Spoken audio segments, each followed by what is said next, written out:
H-Town, what's up? America, what's up? The world, what's up?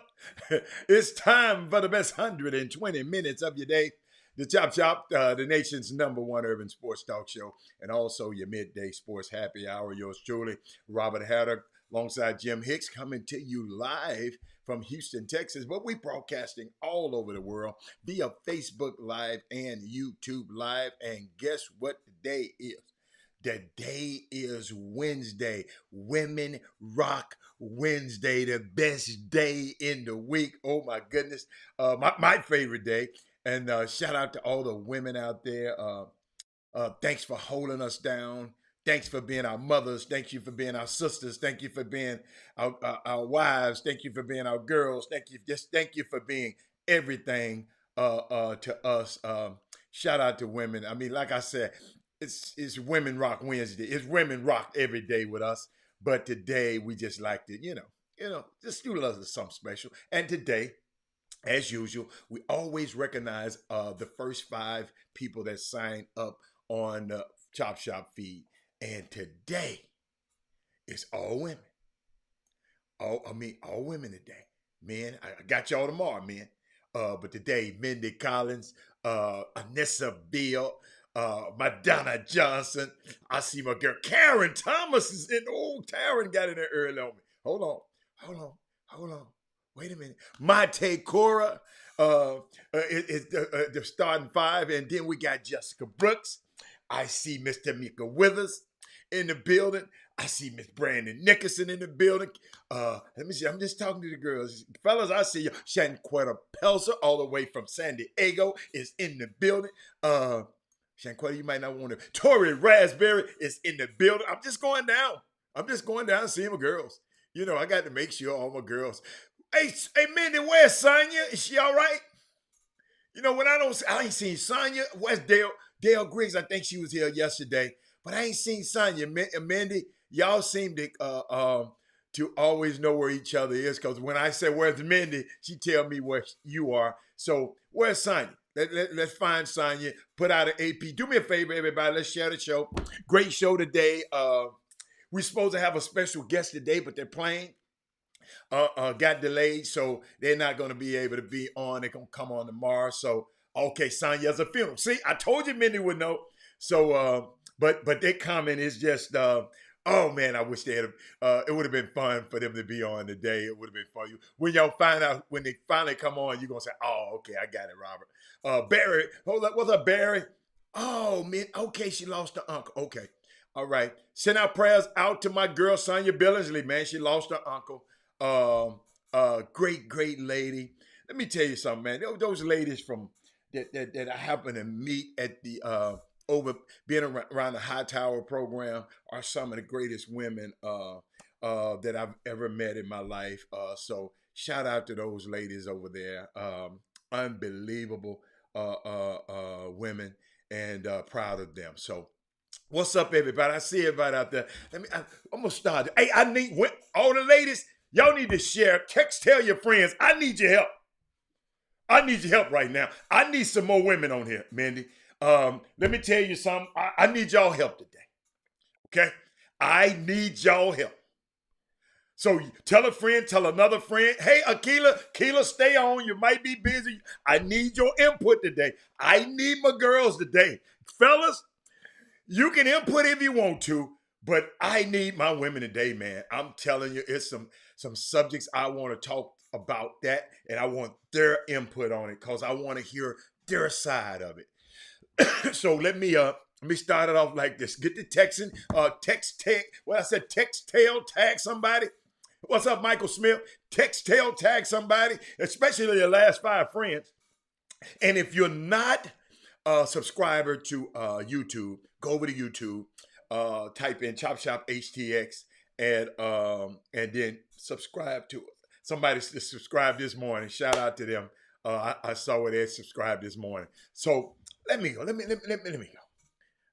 A lot of stuff happening. Shout out to TSU. TSU was on First Take this morning. I think I told y'all. I hope if you didn't see it, they sent. I got a couple of videos about it. So if you didn't see it, I got that for you. Let's see what else I got. I'm trying to see where I want to start off. Okay, so certain place I want to start off today. On this day, ladies and gentlemen. Hey, what's up, Hannah? I just subscribed today. Jada's mother. Hey, Miss Morrow. Boy, I love that Morrow family. Oh my goodness. Okay, thank you so much. Thank you so much. Check this out, y'all. Reginald, I need y'all. Fellas, y'all can help me too, but let me get this out of the way first, because I'm gonna need everybody today. I need your friends. I need you to tell a friend, tell another friend today, because I need your help. But on this day in 1963, 4 young, amazing girls were brutally killed in the 16th Street Baptist Church. White supremacist terrorist bombing in Birmingham, Alabama. Let us honor them by fighting against the rise of white supremacy today, and vote out any party that harbors hate like this. And I know we always hear about that, right? The Birmingham bombings and but they never talk about the girl. I mean, they never talk about who the young ladies were. Those are the 4 girls who was in that church when them people bombed it. But those young women, one of them's name is Addie Mae Collins. She was at age 14. You had Carol Denise McNair. She was age 11. Carol Rosamond Robertson. She was 14. And Cynthia Diane Wesley, age 14. They were all killed in the attack. Just want to put those moments of silence for those young ladies on this day.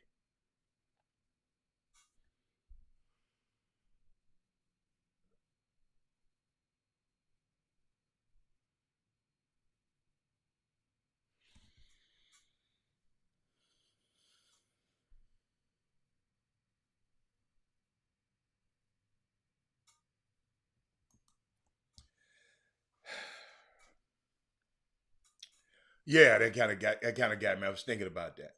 You know, I got a girl. I got a daughter, and so when I think about that, let's celebrate their lives today, and let's fight all of this. Y'all watching this stuff? It's happening in California. I mean, it's happening everywhere. So let's let's fight this thing. Okay. Happy anniversary to Magic Johnson.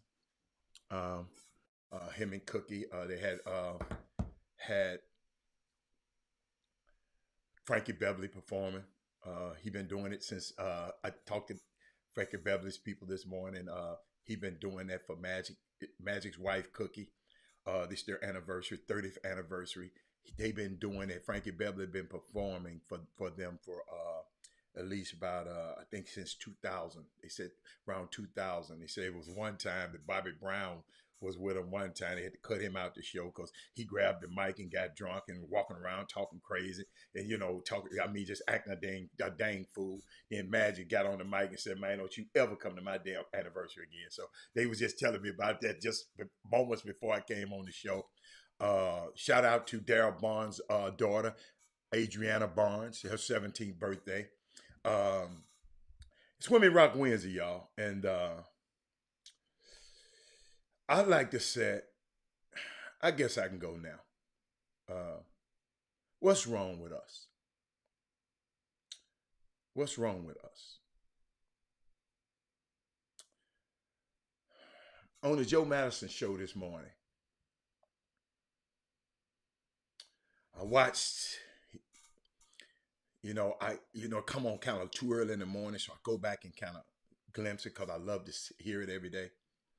Uh, he said as soon as he mentioned the Nicki Minaj story, the lines lit up. He said, "Why didn't the lines light up?" What's up, Mark Edwards? And we're gonna get into the Nicki Minaj thing. I want people to help me out with this. Why didn't he said? Why didn't the lines light up when they talked about Larry Elder justifying a black man who's trying to run for governor in California? In case you've been on a rock and don't know, he was running for governor. It's a runoff. It's a crazy election, man. I ain't never seen no election like this. They was trying to oust the old governor. He said he was justifying the killing of Trayvon Martin. Larry Elder justifying the killing of Trayvon Martin. He said none of the phones lit up then. None of the phones lit up. Because something about us is where Nicki Minaj is not. Nicki Minaj shouldn't be as important than a man running for governor in the most populated state in the union who believes Zimmerman was justified in killing a teenager who just came back from the store and just had a can of iced tea and some Skittle. You follow me? Now think about this. If Larry Elder had won that case, that governor, okay, they had a Senate seat that's about to be open. Senate seat, ain't but 100 of them that are about to be open in California. If he had won, Larry Elder, he was going to appoint one of them Trump people. So you remember we got a narrow margin. It's 50-50. But if he had won, he gets to appoint the next senator because I think something happened with the senator out there. Y'all, this how important every election is. This how important, but the phones lit up. The phones didn't light up for this, but it lit up when they start with the Nicki Minaj stuff. What's wrong with us? He asked, "What the hell is wrong with us?" The people always talk about, well, if you go, you got to win friends and influence people. He said, what the people need is the truth. We got to stop listening, ladies and gentlemen, to these Google and Facebook doctors. Jim Jones, that's how he got popular, doing stuff like this. Look at the people who followed him. To the point where they even poison their children before they poison themselves. It's a true story.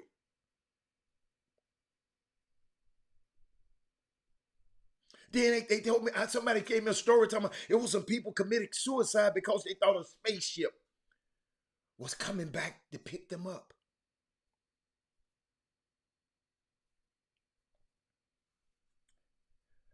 Human beings are very interesting, y'all. It's the Jim Jones syndrome all over.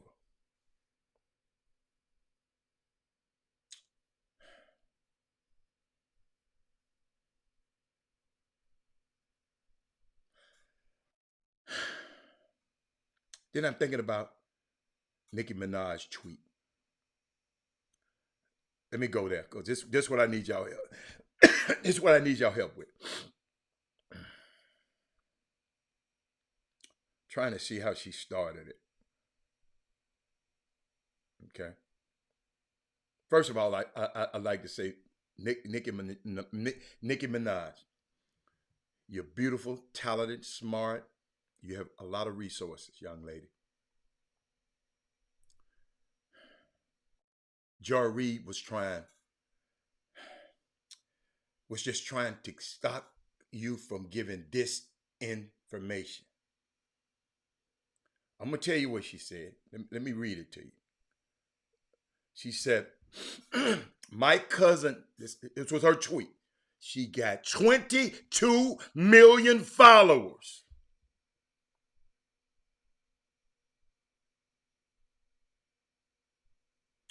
My cousin in Trinidad won't get the vaccine because his friend got it and became impotent. My cousin in Trinidad won't get the vaccine. His friend got it. Third, fourth party, and became impotent. This is what she tweeted. His testicles became swollen. His friend was weeks away from getting married. Now the girl called off the wedding. So I pray on it and make sure. So just pray on it. I'm sorry. So just pray on it and make sure you're confident with your decision and not be bullied. This is what she said, Shannon Home.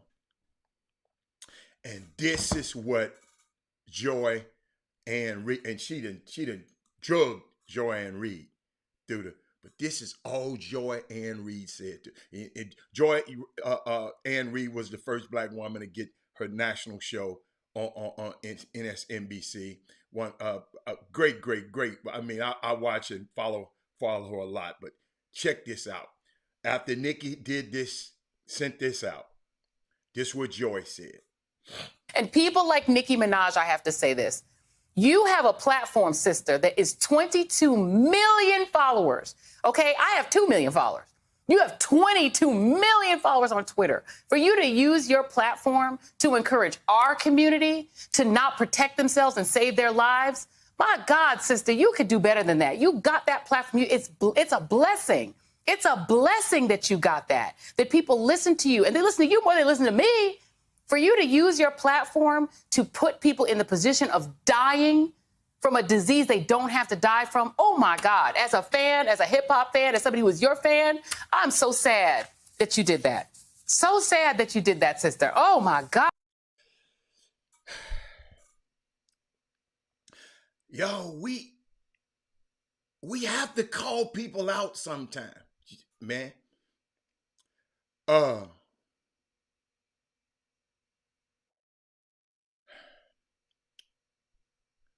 She also said they want me to get vaccinated for me to go to the Met Gala. We're going to, and then, and I'm just giving you information. I just want to hear what you said, Brandon. Brandon, what the truth? What you mean? Where's the proof? What you mean?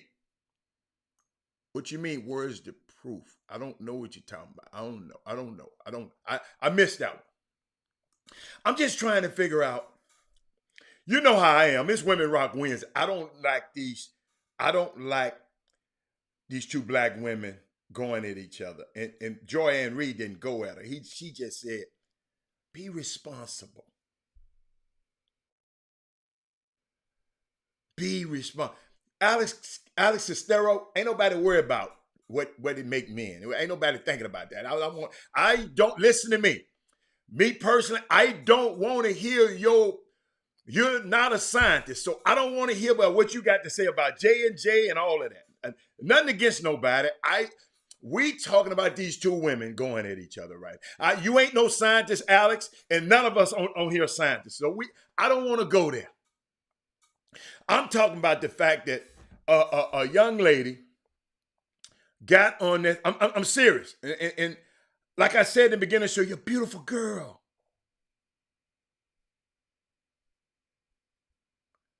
Nikki. Joy was trying to just tell you that was disinformation.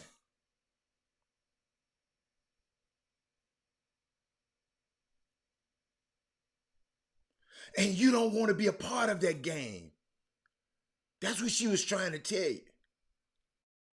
Beware, ladies and gentlemen, of the power of your influence. Beware. Think about this, y'all. Hey, Marissa. No, that ain't me. Hold up. Brandy. Remember I told you it's misinformation, but Brandy, it's a lot of disinformation out there now. And I'm going to show you when I know something was wrong. When the Tucker Carlsons and the Fox people and that girl, what's the girl? Lauren Boebert, the Congress lady, when they start liking what Nikki said, I knew it was messed up.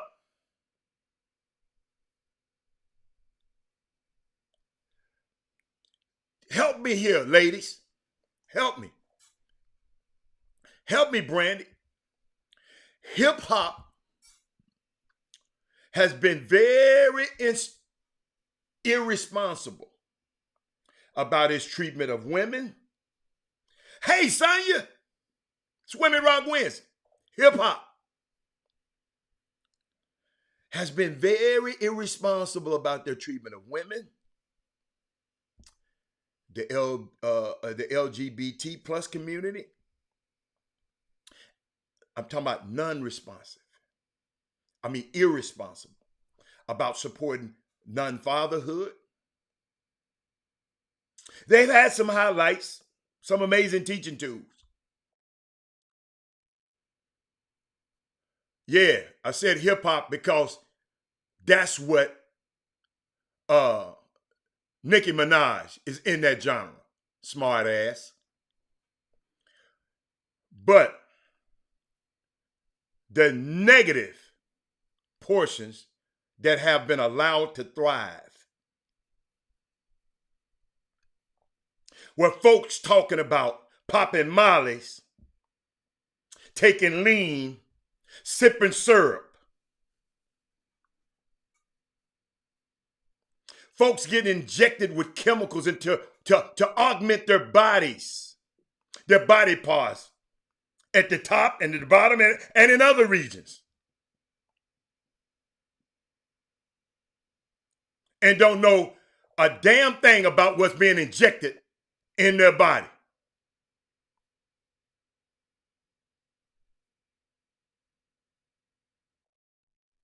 I wondered listen, I'm asking a question. Thank you, Jess. Y'all follow me. Some clowns can't follow. But I'm glad we got some people. It's Women Rock Wednesday. I'm glad I got people following me. Nicki Minaj got augmented body parts. Did she ask them what they shooting up in her head? Excuse.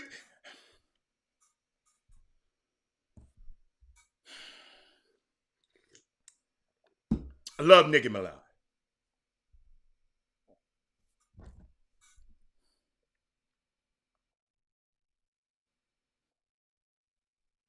But you gonna talk about the COVID vaccine? After that clip that Joy-Ann Reid played,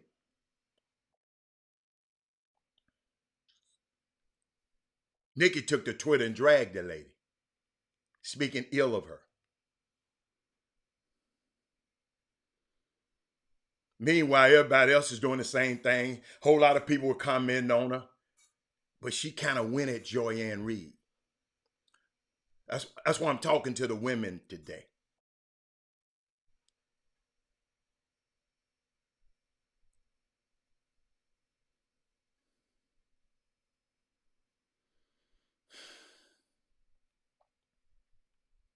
That's why I played. And to people who didn't hear it, I'm going to play it again. Share the show right quick. It's with Joy-Ann Reid. Yes, I'm pushing the agenda. Show it. Yes, I am. And people like Nicki Minaj, I have to say this. You have a platform, sister, that is 22 million followers. Okay, I have 2 million followers. You have 22 million followers on Twitter. For you to use your platform to encourage our community to not protect themselves and save their lives, my God, sister, you could do better than that. You got that platform. It's a blessing. It's a blessing that you got that people listen to you. And they listen to you more than they listen to me. For you to use your platform to put people in the position of dying from a disease they don't have to die from, oh, my God. As a fan, as a hip-hop fan, as somebody who was your fan, I'm so sad that you did that. So sad that you did that, sister. Oh, my God. And people like Nicki... Didn't George just say something about hip-hop? That she was a fan of hers and the hip-hop?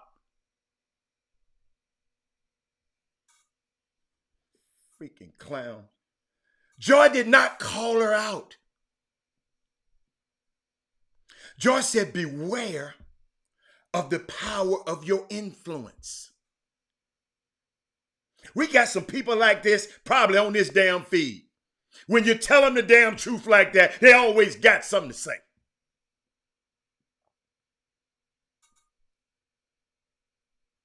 At the very least, y'all, we have to demand that. Beware of the influence you have.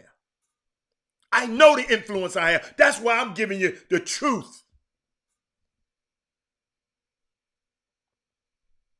We all grew up a part of the hip-hop community. We all came up on it. But there is a level of responsibility. Sister, beautiful young sister, Nicki Minaj. She wasn't coming for you. She's a real one who fights for us daily. Go watch her show. I introduced that lady on a Women Rock Wednesday. Before she even got the show, I broke it on this show, on a Women Rock Wednesday. She's a real one. She fights daily for us. She's also a huge fan of yours. And we're just trying to remind you that whenever you speak, 22 million people might listen. You feel me, Joe? Jess, I don't listen to her, but I like Nicki Minaj. She's funny. I loved it. When she first won her first award, she said she was sitting out on the stoop.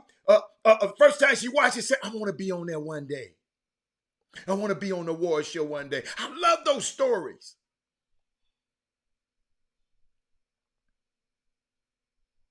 A huge platform like hers carries a lot of responsibility.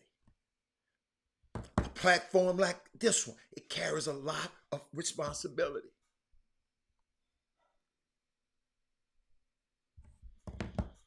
Shout out, y'all. You know,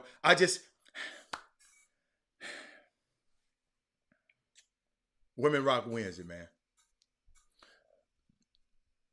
Y'all women help me. What in the hell? Was Joy supposed to not say nothing? Her people is out here dying. Some of y'all got other kind of conspiracy theorists and talking about all this, but it's a lot of people out here dying because they just ain't taking the proper Precautions.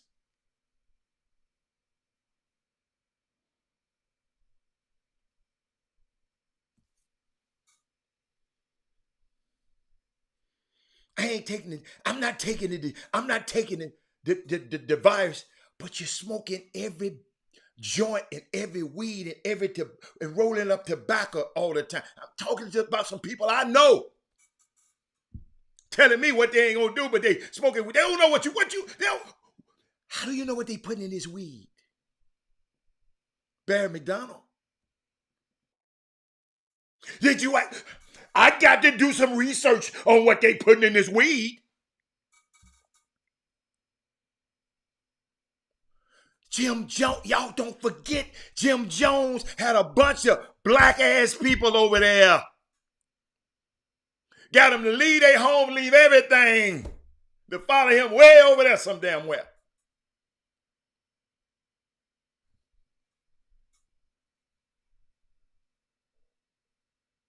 And had them drink that Kool-Aid, and they gave it to their babies first. We can't be brain. Listen to me, man. I always said, to whom much is given, much is required. What's up, Paul? I miss you, baby. Man, when Joe Madison, let me tell you, I'm gonna tell you why I ain't playing no games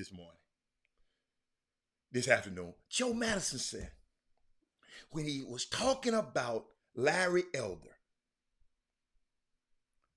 and how he tried, and talking about Trayvon Martin, who was justified in being killed, he said but he said the phones didn't light up.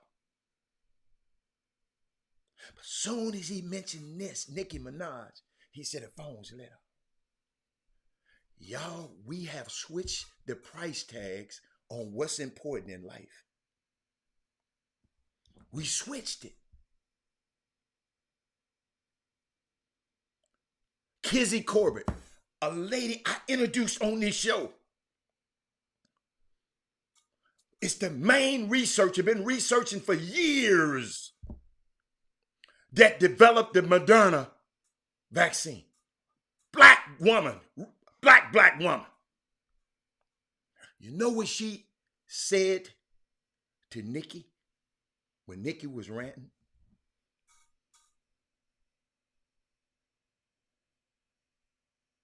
When Nicki said they want me to get the vaccine to go to the Met, she said, baby, I emphasize with this sentiment. So PhD, Kizzy Corbett, look her up. I've talked about it on the show. She said, I want every single person to get vaccinated out of their own informed will. And I'm here if you ever want to chat, or I can be, or can be your meet date. Excuse me, I'm sorry, your Met date. I'm sorry, Met Gala date. I got to tell you about the Met Gala, y'all. I learned some stuff about the Met Gala. I see why everybody want to go. The crazy outfits, maybe I can explain some of that. But this is what the doctor said. Baby girl, I got you. Young sister, we ain't got to holler and fuss at my girl. So this Met Gala, what brought all of this along, I guess this is why Nicki was I don't know if you know, it's the fashion world. If you're in the fashion world, you probably know what it is. The Met Gala is fashion's biggest night. I don't know if y'all knew, it was normally held in the first Monday in May. The reason I know about it, because I remember Tom Brady and Giselle used to go all the time. And I always said, I want to go. Because Giselle, model, Tom, her husband, they used to talk. But it was in May, so they couldn't go this year because what? Tom's playing. But it's always the first Monday in May, the Met Gala. But due to COVID, the COVID pandemic this year, the event was pushed back to September. Okay, which means this has been a very busy week. Y'all remember last week was what? New York Fashion Week. It wrapped up on Sunday. And then on Monday, they make the biggest, like the Super Bowl of fashion. Okay? Uh, that's why Russell Westbrook had the skirt on, and all these guys went. I got some. He wasn't the only one. He wasn't the only one, but he was the only NBA player. Let's get that right. But hey, Kim. But check this out, y'all. In case we might have some fashionistas on the show. The theme of the Met Gala on Monday was "In America, a lexicon of fashion." That was the theme, which translates to the fact that American fashion is going through a renaissance. It's becoming more inclusive, sustainable, and diverse. This is different from the dress code. That is different from the dress code on the invite. The invite, when you get an invite, which is called, it's that the attire is American independence. So when you see the people with the outrageous outfit, it's supposed to be American designers with independence. So that was the dress code. So that's why you see a lot of the crazy, crazy statements. If anybody, so when you come to the Met Gala, you look to see how everybody interprets that. Do me a favor and go look at what his name? Iman Shumpert's wife. What's her name? Tiana Trump. Check out her outfit. Oh my God. Check out Taraji P. Henson's outfit. Google it. Check these people. They had their bottom part at the top out. I mean, it was crazy, ladies. I mean, y'all got check this out. Everybody had to have a mask in hand. They had a mask mandate at the gala, but the Met Gala is a fundraising event, in case you want to know, for the Museum of Metropolitan Art in New York City, and the invite list is held under wraps, tightly, real under scrutiny. But I got to share some pictures and some scenes from it. I want to show you. I got to talk about this one thing that happened that's kind of special to me. Lewis Hamilton. You remember me talking about he Formula One driver. He just had almost a near death experience the other day. Car toppled up on top of him on Sunday, but he was here. He had a private plane, flew him back. He made it to the Met Gala. And now I know why he had to make it back. Let me show you why. He said something. This is Lewis Hamilton. Google him. He said, we're living in a time where diversity and inclusion is so important. And that is why I started the Hamilton Commission. Told y'all about that on the show months ago. I realize it's very similar in the fashion industry. A lot of young brands and designers don't have the same opportunity. So that's what he did. He went and bought a table, $300,000 per table.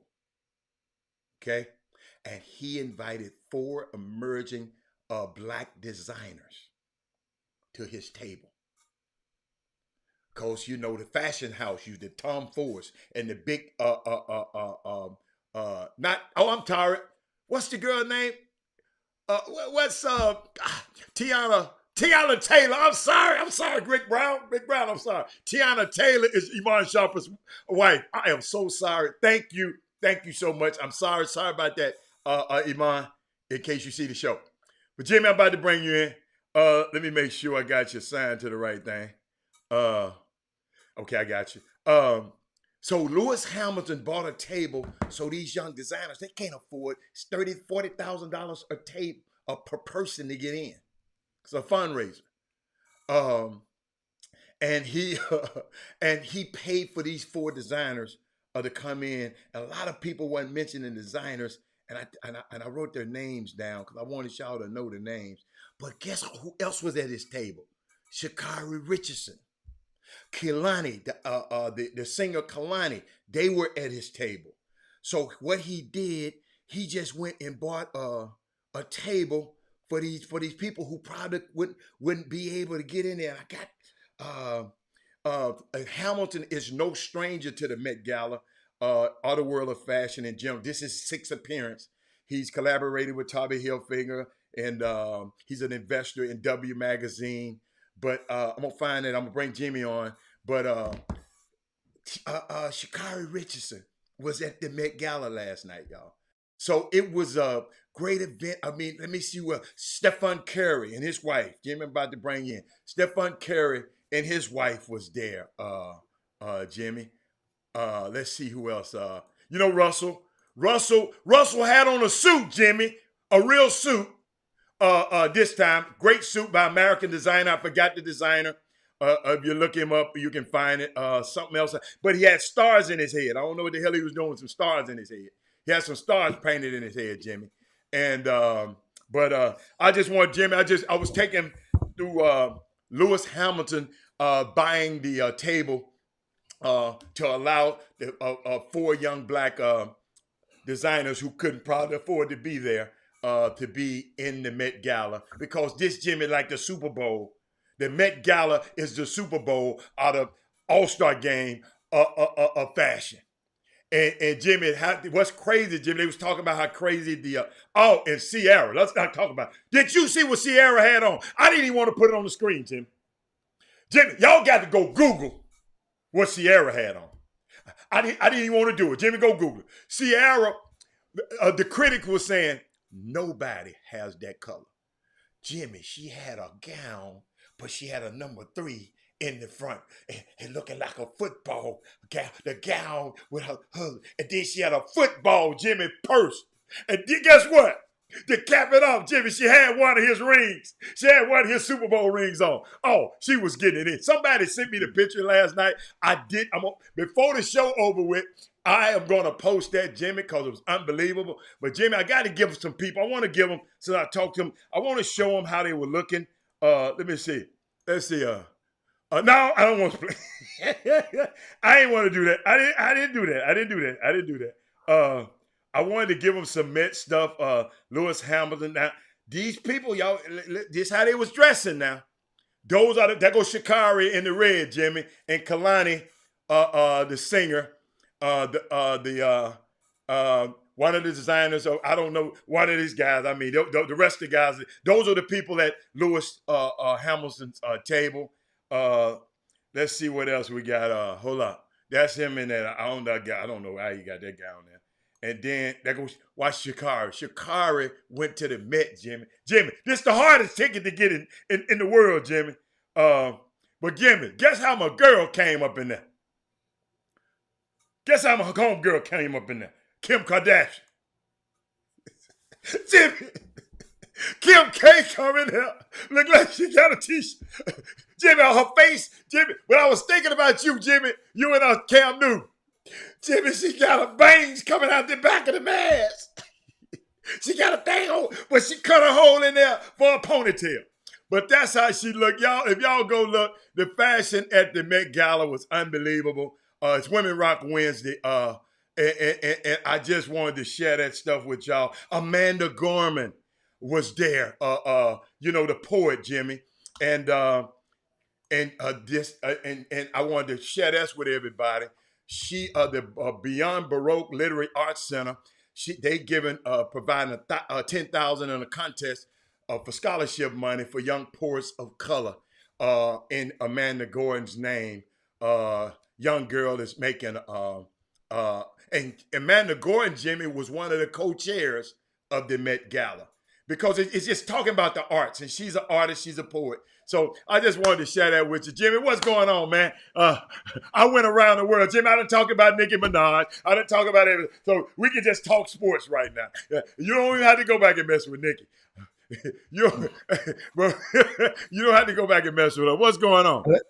Let's dive right into it then. Of course, first topic, we talk some NBA guys. Welcome. Shout out to all the ladies out there. Women Rock Wednesday. All around the world.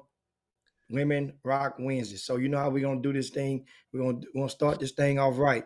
We're gonna ask everybody to share the show right now. Let's give a mass share on the Chop Shop. I'm gonna join right along with you guys, and I'm sharing it to the public, and I'm sharing it to my story on the Facebook feed.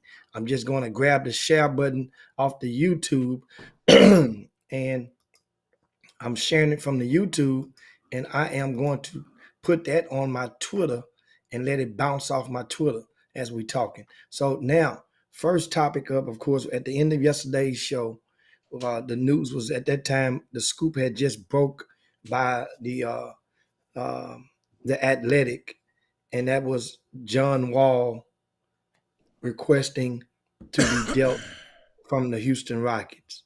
And I said today we'll compound on that topic. Uh, John Wall just got here last year, played about 40 games. That's all on the whole season.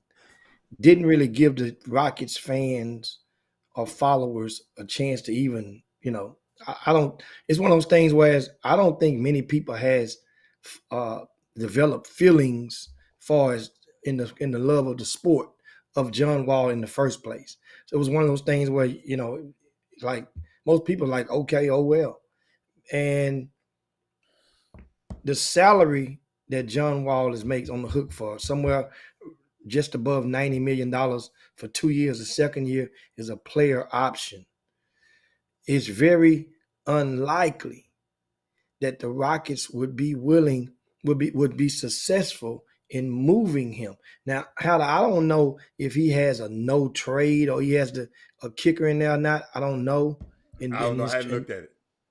Speaking of John Wall, but if I'm the Rockets, do you see when you you have deals when you're trying to sell anything? You have things that you take in consideration. One is, are you going to trade him to a person that a contender?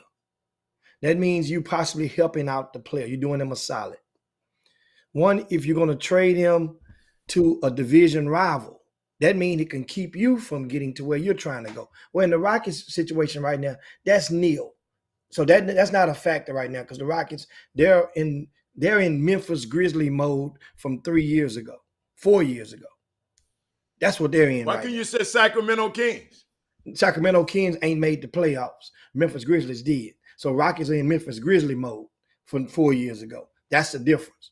And people are trying to get the hell out of Sacramento, not trying to come to it. And that's the thing. And so this thing, with the Rockets, John Wall wants to go. Cool. Jalen Green has showed enough during the fragmented time of the summer league to validate the hype that was placed on him. The thing is about moving him. Do you think the Rockets gonna do John Wall a solid and send him somewhere where he's gonna be ready made and a contender? First of all, if they're a contender, they don't need John Wall right now. So how you think this thing gonna turn out with John Wall?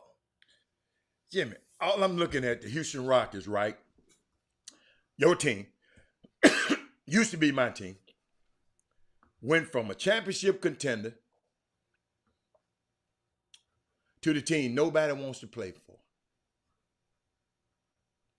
That's all I'm thinking about. They went from a championship contender to a team nobody wants to play for. Now they got to figure out who gonna take this contract. $91 million over the next 2 years. They was telling me about, somebody mentioned who got a whole lot of money. They talked about OKC, got $1 billion up under the cap. They talking about Zion them. He can go there and make that thing work. And they said the Clippers, some kind of, I don't know how they put the Clippers in there. And I'm just sitting there saying, what would you do with a John Wall? Who would want him?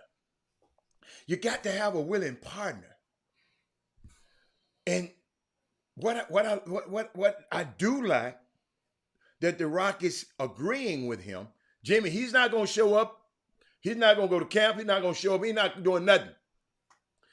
They made an agreement with him that they're going to try to move it. And I mean, I just don't know, man. I mean, Now, when did they announce, or when did it come out, or who reported that he was not going to be at camp? Because as of this morning, mhm, he had agreed to them that he would come to camp, mhm. and that's it. Now That's all somebody he gonna do for from me. the organization told me that he might not come to camp. And so, Uh, that's the not ticket. not no So no, but volunteer, but they both agreed upon it. yeah, I'm saying, but and as What's a the use in him coming to camp for? well, maybe might be kind of like the Deshaun Watson thing, because you got to come to get your grid, No, no, no, get your no, no. guarantee. No, no, no. They are, but they've agreed. See, you got the thing about Deshaun Watson. Them people ain't agreeing on nothing. Deshaun Watson in the Oilers, Yeah. Texas is not agreeing. But this seemed to be an amicable situation. The Well, Rockets, I don't know what I guess they saying we don't want another disgruntled employee, because you remember the way you just never know. If the guy's not going to be there, why bring him around? well, the thought is once again, and according to the Houston Chronicle, John Wall is expected to be at camp as of what they late last night. Just because the Did he go? newspaper comes in the Did he go morning. to? Did he go to the Bahamas? I didn't ask if he was there or not. The team was in the Bahamas, and some of them were supposed to come back in the next 24 to 48 hours, come back to the States. They've been there. So if he wasn't in the Bahamas, why would he go to camp? That's all I'm saying. That's what I'm saying. That's once again, the magic question, the defense that they are using is that he's supposed to come to camp and provide some guidance and some tools, from the veteran span, and also how to understand something. To offer the guidance and tutelage to all of these young guards, because at the same time, although it's a business, you're still relationships. You still want to look like you're playing your part. Like, understand, when Deshaun came there, was Deshaun Watson communicating and helping out Tyrod Taylor in any capacity when he was there? He didn't just come there and just stand alone all the time. He was talking with Tyrod. Okay, I hear you. He was talking with him.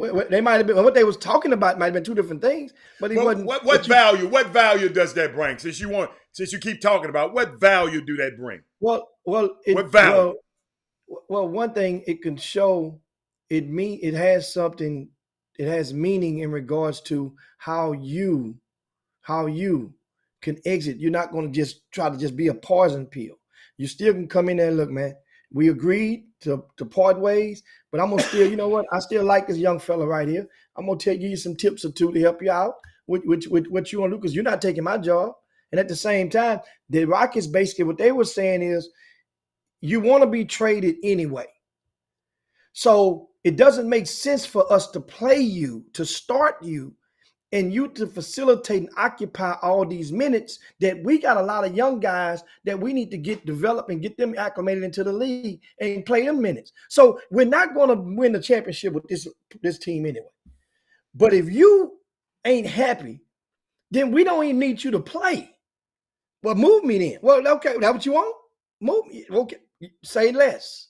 And that's pretty much where the Rockets are with John Wall in a nutshell. And trust me, little things now, here's what you can expect to happen now. As you saw with the Texans and Deshaun Watson, the protection is off now. Just like now, this is a new management with the Rockets. Jimmy, this is ownership. an amicable, Jimmy. This is an amicable breakup. That means it's cool. That other one is a contentious breakup. You know how this stuff goes. You know how it goes. Certain things are going to leak out about John Wall. Well, hold on. This is the same John Wall. Y'all was talking about him and what's his name? People was bragging about him and DeMarcus Cousins, talking about if James had came to practice that day, they were gonna do something to it. They were gonna now all of these folks about to be gone. It's the same John Wall. Ain't no about to be gone. Yeah, John Wall was part of the clique. So I'm sitting there. It's just baffles my brain that we can sit up here. Let me tell you something, man. The Rockets got some young guys. They trying to get this future on with. Okay. And now they got to figure out how to get this albatross away from around their neck. They got rid of one. One wanted to leave. Wait a minute. James wanted to leave. Russell Westbrook wanted to leave. Now, this man said and Jimmy, we saying he want to leave, but if I was the Rockets, I want to get rid of him anyway. I don't want him around. He ain't never won nothing. Jimmy, you don't want to. Jimmy, that's what they're going to do. Jimmy, you don't want a loser around here. What he gonna tell them guys? How to lose? He been a perennial loser. Perennial loser. I don't want him around my youngsters, especially Jalen Green. He don't need no more help. So it's just unique, man. Yeah, they owe him a lot of money, but guess what? I'm just trying to see who gonna take that deal. Who gonna move him? If they move that boy, hey, Rafael Stone, if you're out there listening, if you move him, man, you all right with me. You the man, Rafa. Rafael, if you can get rid of him and get anything back, you are the man. Get $91 million off your books? Oh my goodness. Yes. Well, and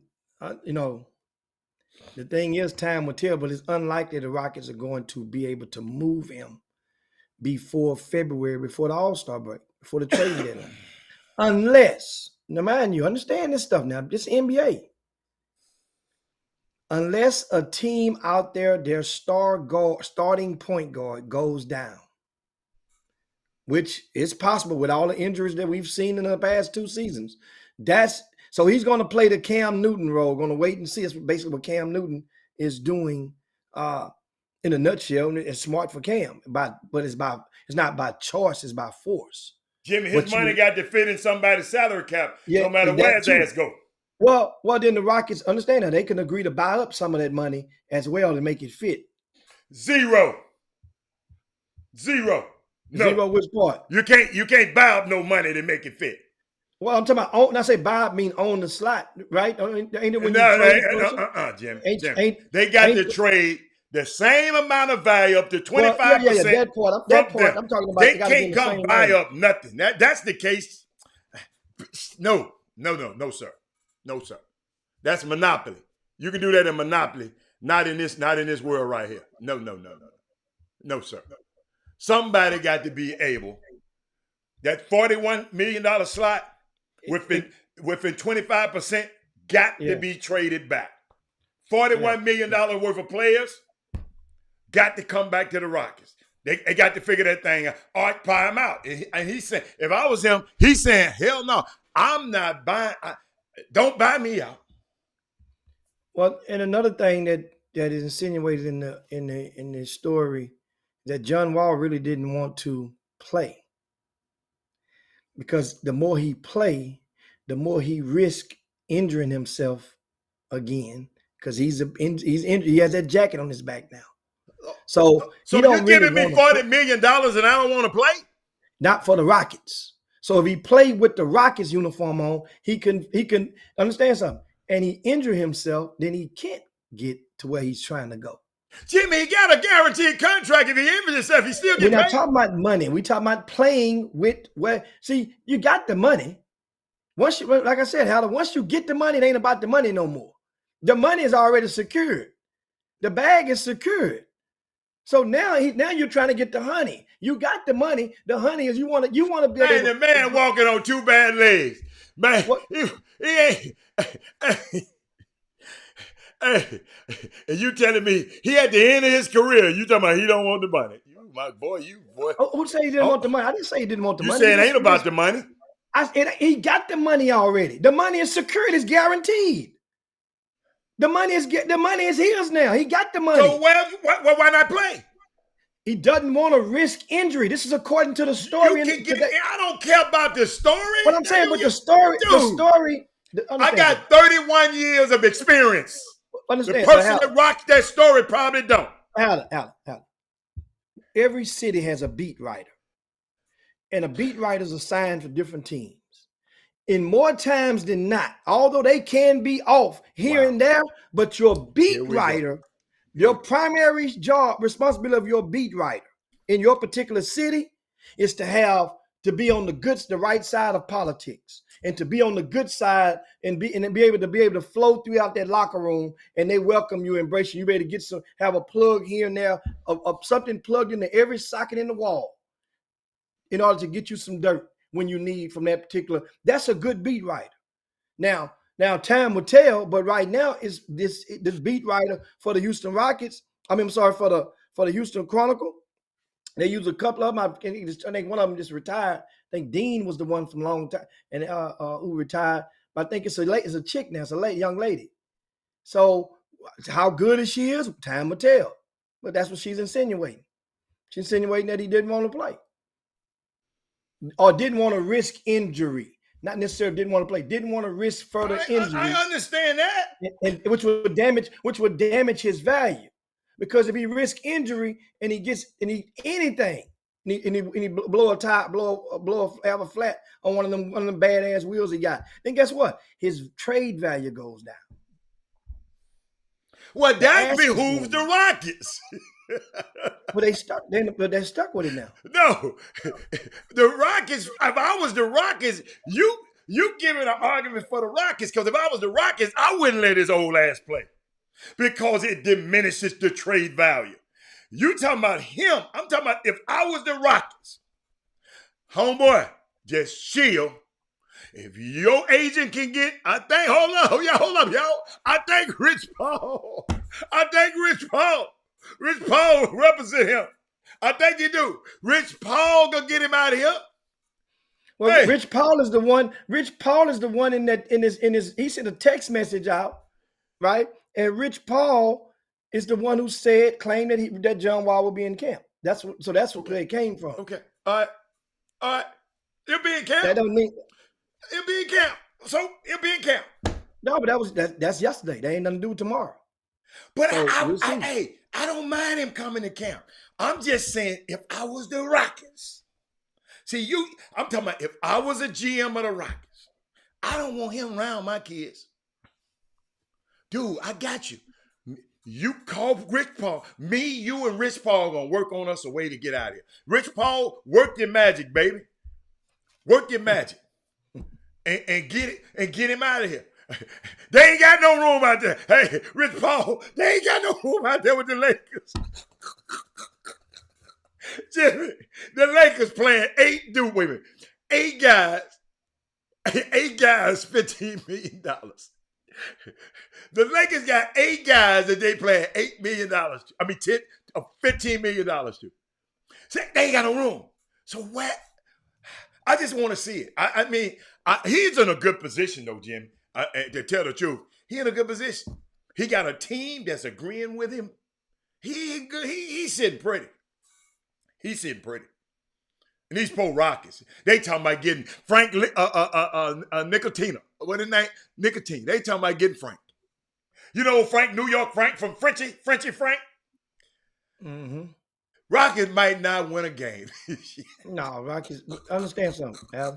The Houston Rockets, once again, what was the Memphis Grizzlies record 4 years ago? I don't remember. I don't keep up with that. I don't keep up with it. Guess what? Nobody did. Did you care what the Rockets did? I'm just saying the Rockets might not, but guess what? They in the city. The Rockets are the Memphis Grizzlies of 4 seasons ago. Period. Nobody gave a care about you unless you lived in Memphis. And if you did live in Memphis, you really didn't care about it. Yeah, they did. You had Penny Hardaway coming in town. That was the talk of basketball in Memphis. 4 years ago? Just like 4 years ago, Jimmy, they had the Grindhouse. What are you talking about? 4 years? What are you talking about? They've been in the playoffs. What are you talking about for years? What are you talking about? What are you talking about? They just ain't won nothing. They ain't. How did they get the lottery pick? Well, they got for him. But guess what? You act like they ain't never been nothing though. I ain't talking about never been nothing. You act like the Rockets ain't never been nothing. When ring have Memphis Grizzlies ring won? We won rings. Man, I don't even want to talk this subject to you. Hold on, Let's talk about something else, man. As a matter of fact, the Houston Rockets up until last season. I don't even want to talk about that. I don't even want to talk to you about this. The longest playoff streak in the NBA. The longest active playoff streak. So you bragging about that now, but when I brought it up, Coach James led them to that. It wasn't just no James by himself. That wasn't just no him by himself. He was a valuable component in that, and the most valuable part for most of the years. But that wasn't just the Houston Rockets. The Houston Rockets. I'm serious, man. They might not win a game. That's but they don't listen. They don't have to. Okay. You know why? Well, then that's what you said. That should have been okay. They don't have to get another lottery ball, and they got a guy on that bench that's a professional in showing the team how to get that lottery ball. John Lucas. He was at San Antonio, left right before they got Tim Duncan. Went to Philly. He left right Jimmy, he don't have to show them. All they got to do is lose. No, but it's an art. But the first a coach like Silas might really don't understand because it's an art. So you telling me it's an art to lose it? It's an art. No, it's an art to getting your butt in position to not win. That's an art. Now you're not telling the coach to lose. You're not telling the players to lose, but upper management, the GMs can put you in situation because they make the personnel calls. To whereas you got to play this other dude some more minutes. We need this guy to play.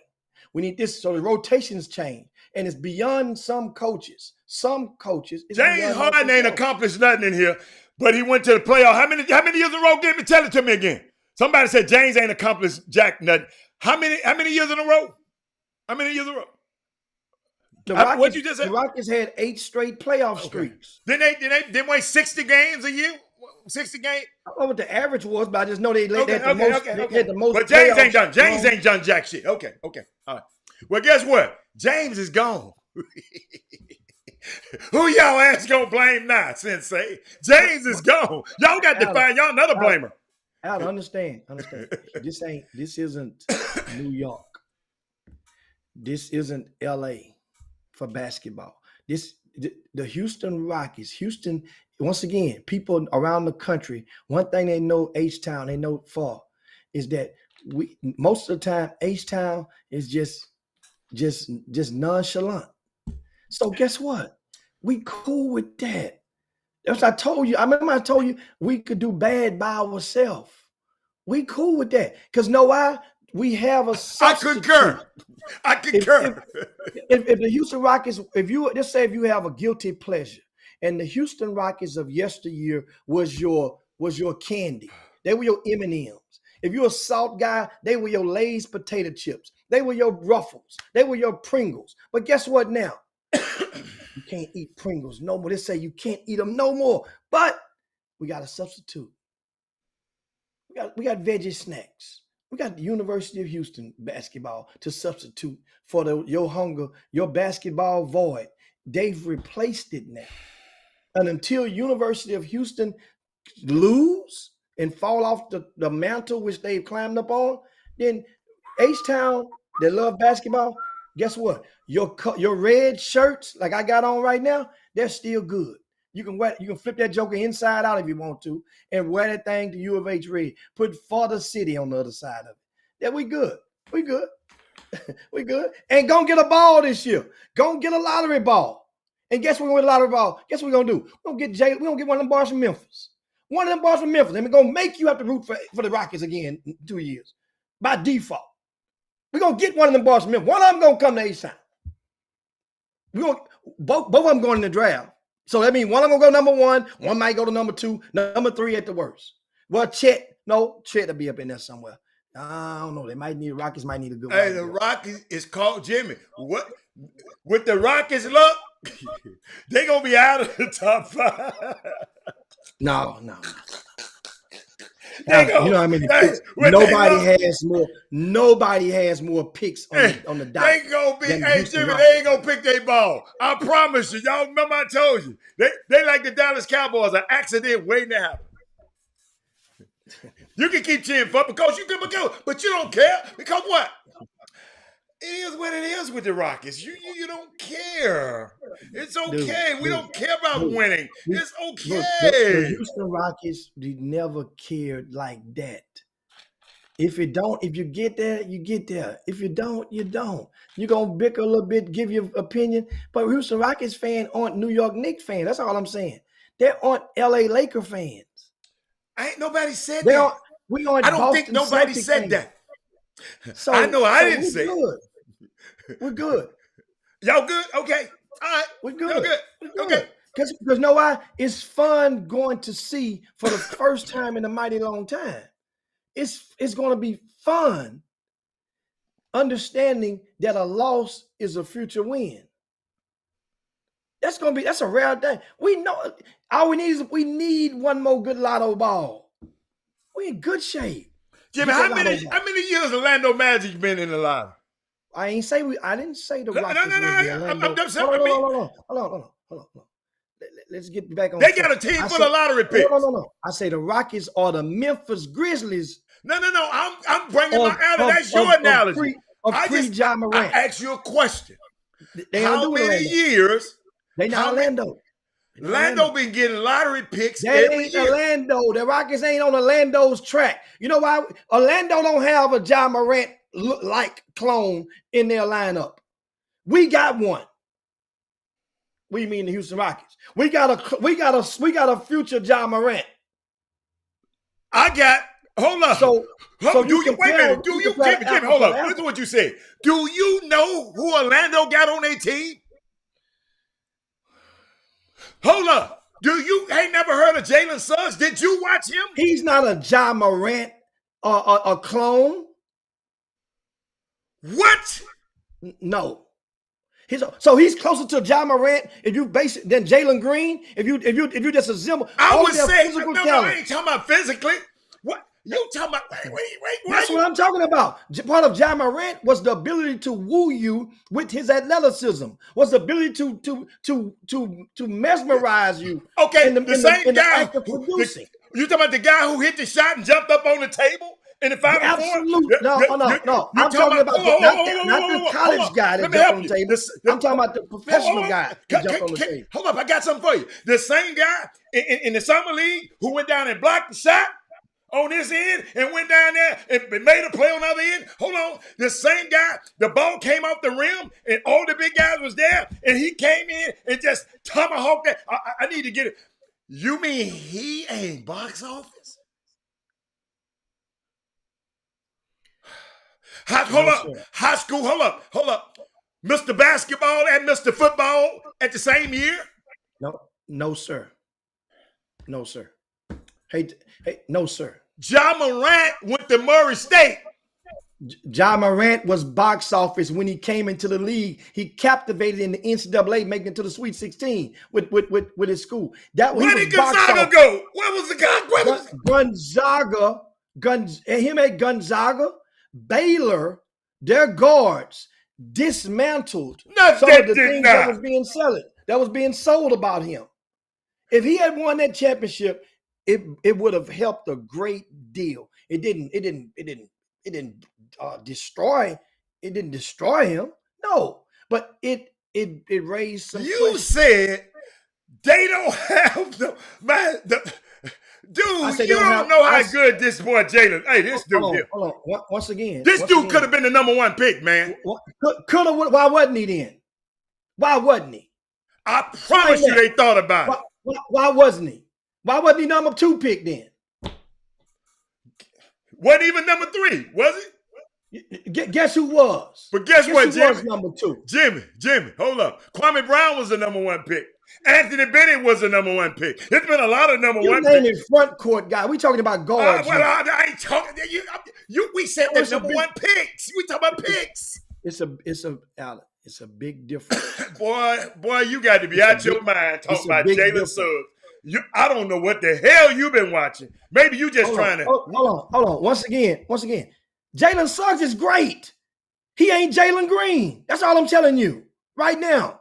Right now, Jalen Green is more. Right now, Jalen Green is more. Is right now is above Jalen Suggs. Right now. What did he do? Tell me why you said it. You got to have a reason. See, you give an opinion, but give me some facts-based opinions.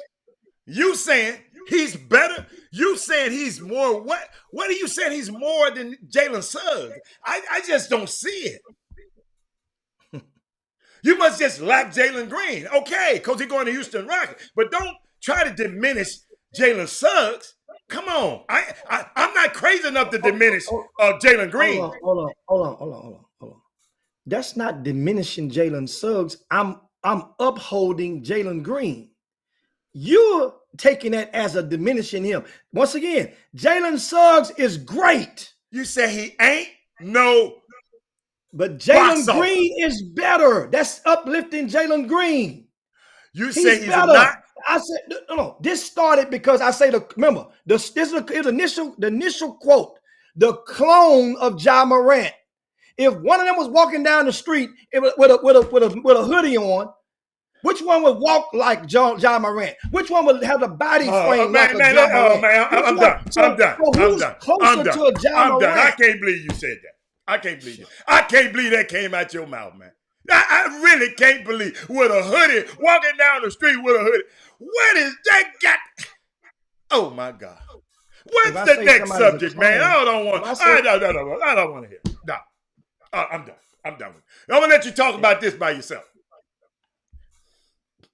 Well, you can. No, that's hard. That's a hard one, Jimmy. No. Let's talk about it. Adam Silver had something to say yesterday. They discussed a mid-season tournament that I don't think the players should do. The NBA discussing a mid-season tournament in which the winning team would earn $1 million per player.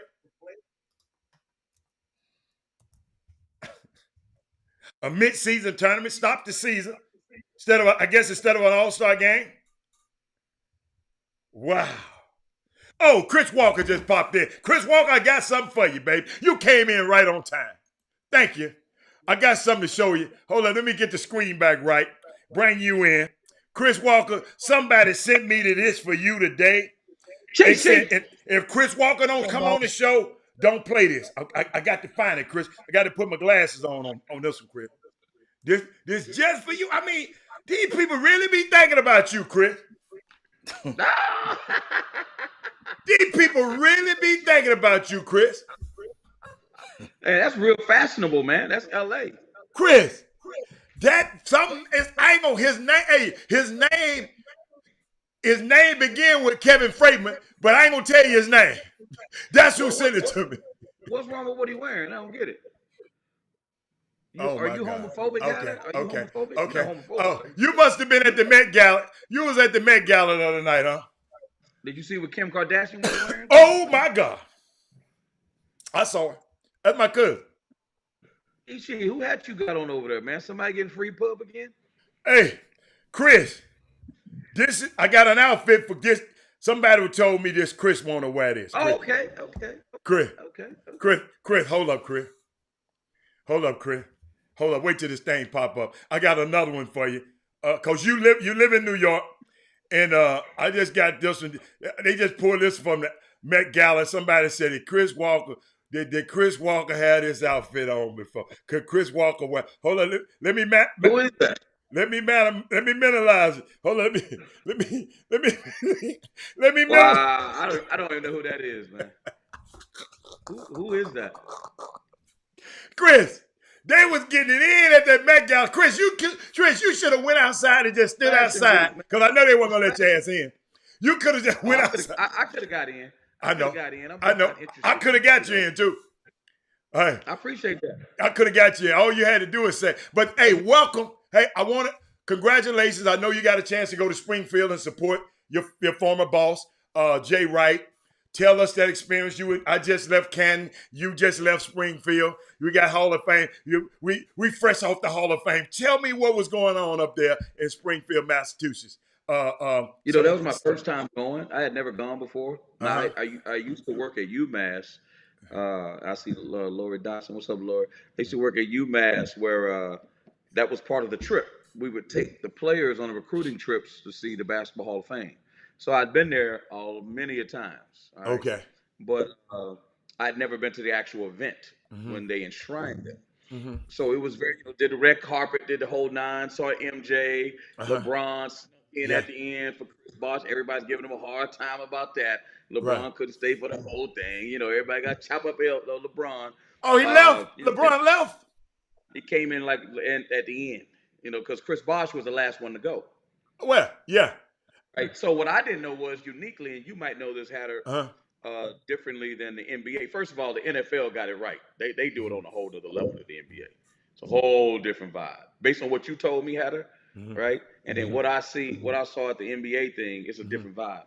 Yeah. But the only people that can present you are Hall of Famers, which I did not know that. So I didn't know that either. People up there, and I was like, well, damn, why didn't he have LeBron and D Wade up there? They not in the Hall of Fame yet. So when Chris Bosh did his deal, he had Ray Allen and Pat Riley. Oh, right. So when C. Webb went up there, when Chris Webber went up there, he had Isaiah Thomas and Charles Barkley. Okay. Right? Okay. So anybody that went up there, one of the young ladies spoke, and she had Van Chancellor go up there. I forget who it was. So I didn't realize the only people that can be up there are Hall of Famers. Because I was wondering what some of the choices people made. I'm like, why would they choose him? So when Ben Wallace went up there, he had Larry Brown. I'm like, Larry Brown? It caught me off guard. Like, why would he? Hey, man, leave Larry Brown alone. That's my coach. I said, homeboy, and I saw him and Rasheed, they run out of the end trying to catch that private FedEx jet. But I'm just saying that to get back to practice. Yeah. Hey, hold up. Because they boss go dock their ass if they don't get back. But keep going. But it was like I said, it was a very, very cool experience. A lot of celebrities. And, man, I'll tell you something. It also just lets you know, man, that hall ain't that easy to get into, bro. No, sir. You look at them, I mean, because, then we start having debates about who should be in, who should not be in. And then we went to that top 50 of all time. I know Chi probably going to say something. Then they got the next 25 they putting in. And then we start looking at that next 25, and some of them next 25 in the Hall of Fame ain't getting in. And we like, oh, my God. Like, you start really just, because if you leave out the old timers and all that kind of stuff, you like, man, it's a lot of really good players that ain't part of the best 100 players of all time that are very good, And everybody can't get in the hall. You remember I told you about, it ain't but 356 in the whole 75 years, however many years, 100 years, the NFL, man, ain't but 356 men in there. 356 men in history. Very difficult. No, very difficult. And the other good thing was too, like, obviously seeing Jay Wright go in and I'm still one of those guys that thinks Rolly Massimito should be in for when they did to Georgetown in '85, and I'm shocked that he's not in the Hall of Fame, excuse me. But I will say this, man. Cade Cunningham was there. So Cade came. He was there with Sadiq Bey from Nova. But the funny thing is the speeches. Here was the best part about it. So you got kids. Paul Pierce spoke. He was funny, and obviously coming on the heels of those comments that he made about, getting caught and all that. But he made a comment that was interesting when he was coming up, because you got to hear their whole walk. Yeah, so they tell you about the whole journey. He says, and I asked myself, I said, is that what kids really think? He said, I never thought about the Hall of Fame. Nope. He said, I just want to get to the league, man. They don't care about no Hall of Fame or like they don't understand what that is. Like, I just want to get in the league and make money. So, because he told her about he burnt his mom's house down. And he told her that when he finally got to the league, he bought her a new house. Just some great things. Guess who presented him? Your boy. That's why I sent you the picture from the Hall of Fame. Kevin Garnett was his presenter, because I was sending you pictures. Because Tony Kukoc brought Mike out, and I about fell out. I'm like, hold on, Mike is here? And it was odd. Why would Tony Kukoc bring Michael Jordan? But again, you have Had to to be a have, Hall of Famer. and he had Jerry Reinsdorf. That was Okay. the guy that was with him. So Uh-huh. it was a very, very interesting event. Again, And you know what, Jimmy? Let's explain to the public. It's the two differences in the two halls. The NFL Hall of Fame is for NFL accomplishments only. The Basketball Hall of Fame is for your basketball achievements. That's why they tell that story a lot from the beginning, because it encompasses your whole basketball career. Because I'm still trying to figure out how Grant Hill got in. Seriously. But I'm like, how the hell did Grant Hill get So in? you know, High school Grant Hill dude. went over to the media side. First of all, USA Basketball was one. Then he went over to the media side. Most of the voters are who, Chris? I understand that, but Members of the media.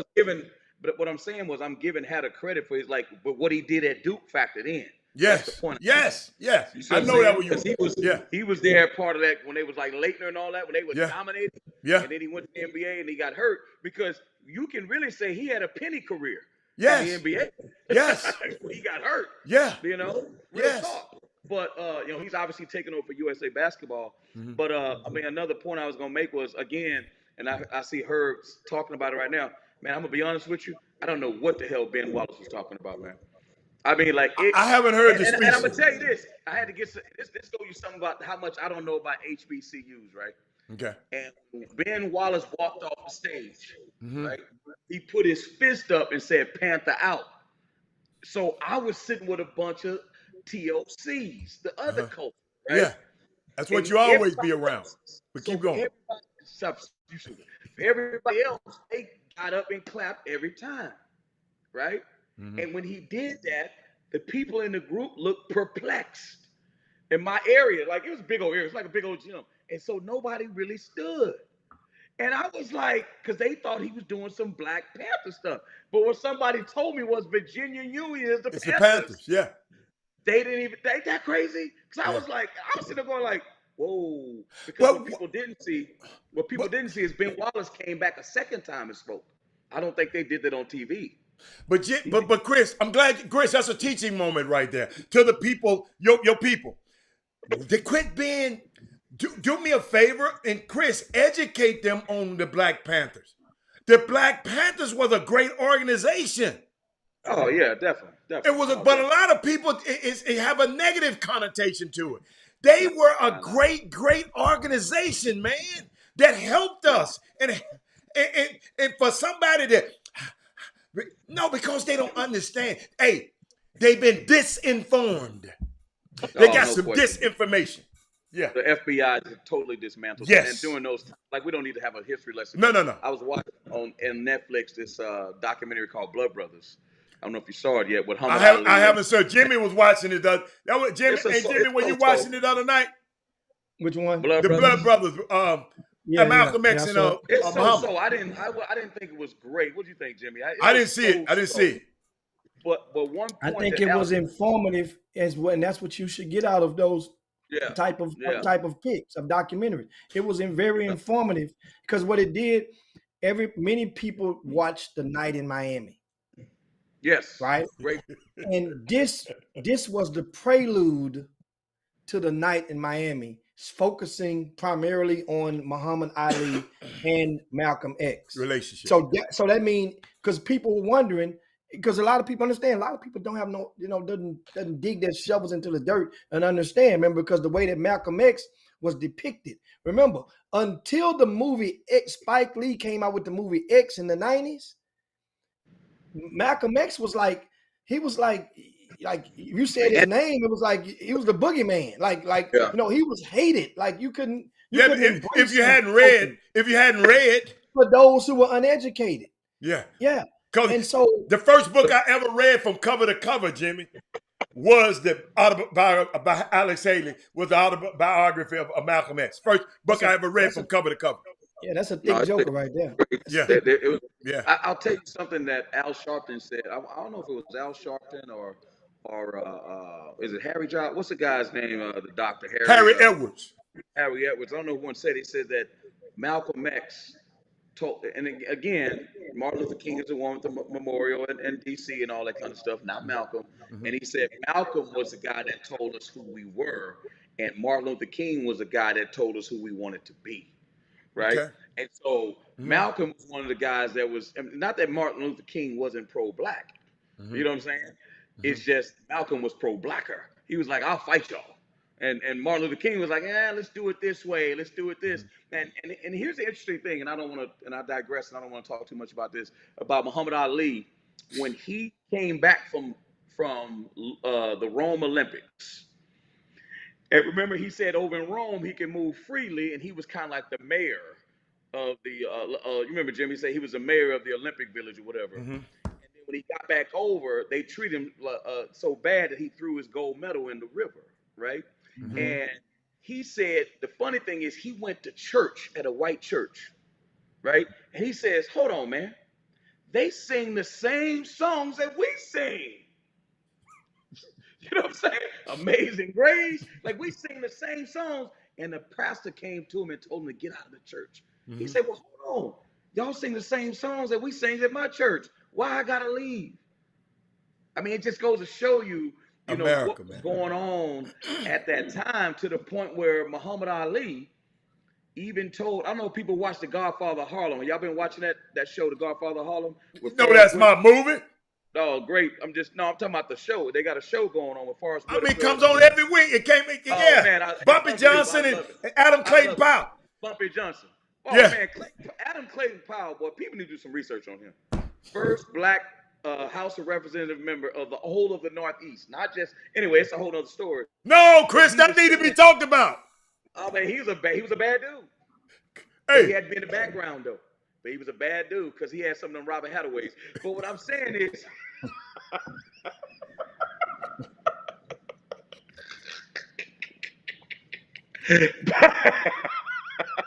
I hate him. Come on.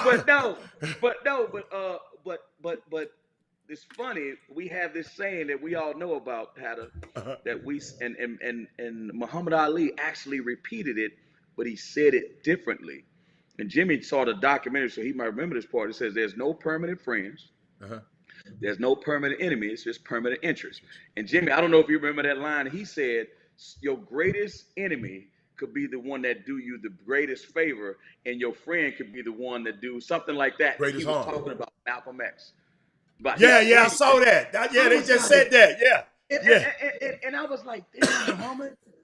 But You know what I'm saying? Like, Jimmy, I'm not gonna let. Chris, I'm not gonna let you gloss over it because you touched my heartstrings right there. Adam Clayton Powell. A lot of people. Hold up. A lot of people called me after I talked about him on this show about a year ago. They said, Robert, I did not know about him. I made a statement, Jimmy. I said probably more than any. You just talked about those two guys. Probably more than any other African American, he changed the 20th century for black people. He the one who had the Harlem bus boycott 20 years before the Montgomery boycott that King is so famous for. Matter of fact, Martin Luther King read his book about, that's how he got the concept. That man now, y'all don't let nobody. But that's why they don't want CRT to be taught. No. If they do, Adam Clayton Powell just won't be an avenue up in Harlem.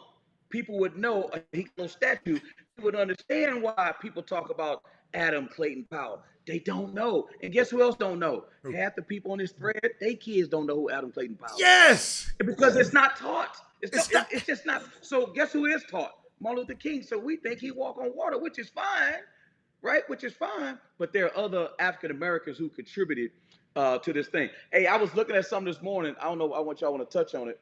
I know y'all got some other stuff. They had the Athletic came out with the top 5 players in the NFL of all time. Okay. The top 5 players, right? And 4 of them was black. Okay. Well, I'm gonna look at I took a picture. I ain't got to look. Lawrence Taylor was one of them. Had to be. Oh, no question. He's crazy, but was definitely one of them. You know who they had number one though, because you know they had to do that. You know who number Tom one Brady. was? Tom Brady. Yeah. No, I mean, you know who number two was. I mean, if you had any old timer, you know who number two was. Well, I mean, Just say it, Chris. I mean, Jim Brown. Come on, Oh, man. Jim Brown. Oh yeah. Oh yeah. Oh yeah. Oh yeah. Oh yeah. Number Okay. three was Jerry Rice. Ooh.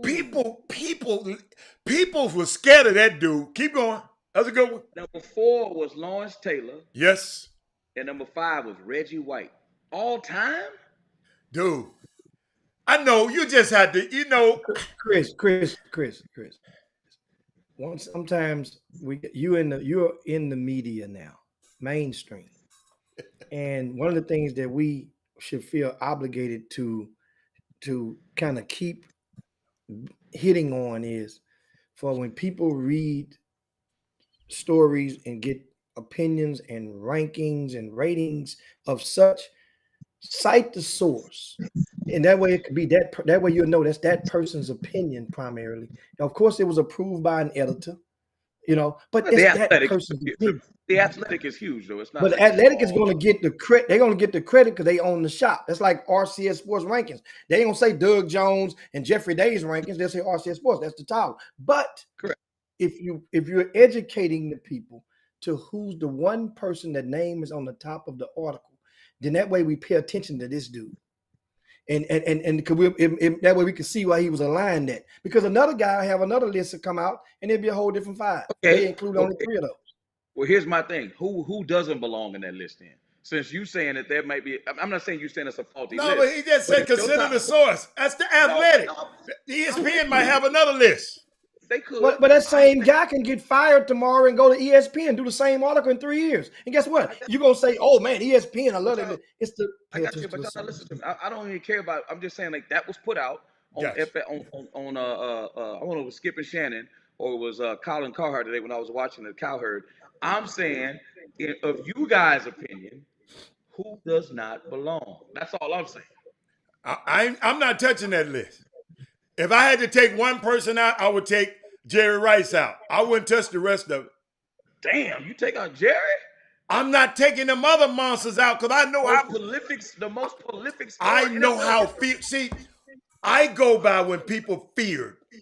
When I go to the Pro Football Hall of Fame, and I sit around and talk to them and hear them talk about, but Lawrence Taylor name always come up. Reggie, the Minister of Defense. This man had the Minister of Defense. Then don't know Tom Brady, the GOAT. Period.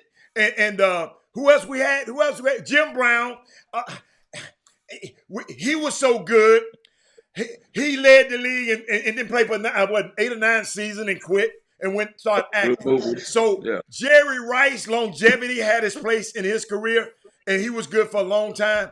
That's the only one I would take. But them guys, that got this. It's all right with me. Whoever the Athletic guy is, he all right with me. Jason Peters, what you say? I know y'all still talking about Adam Clayton. Do me a favor, Jason. Go look up Adam Clayton Powell. He a bad dude. Hey, let me tell y'all something. I got that. Y'all know the minimum wage they arguing about right now? He the one introduced that into Congress. The public education, the aid to public education, federal aid, that's Adam Clayton Powell. Jimmy, they said it's 60 bills. He passed 50 bills in 1 year. The most in it. Crazy.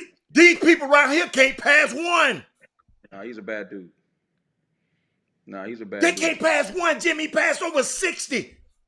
With filibusters like crazy, particularly with this. Yes, civil he rights was act of only black there. They don't like him. Hey, how about this? And guess who's using the Civil Rights Act of 1964 as a basis for their argument? The U.S. women's soccer team. Man, I was reading. Yeah, they wrong for that shit. They wrong for that shit.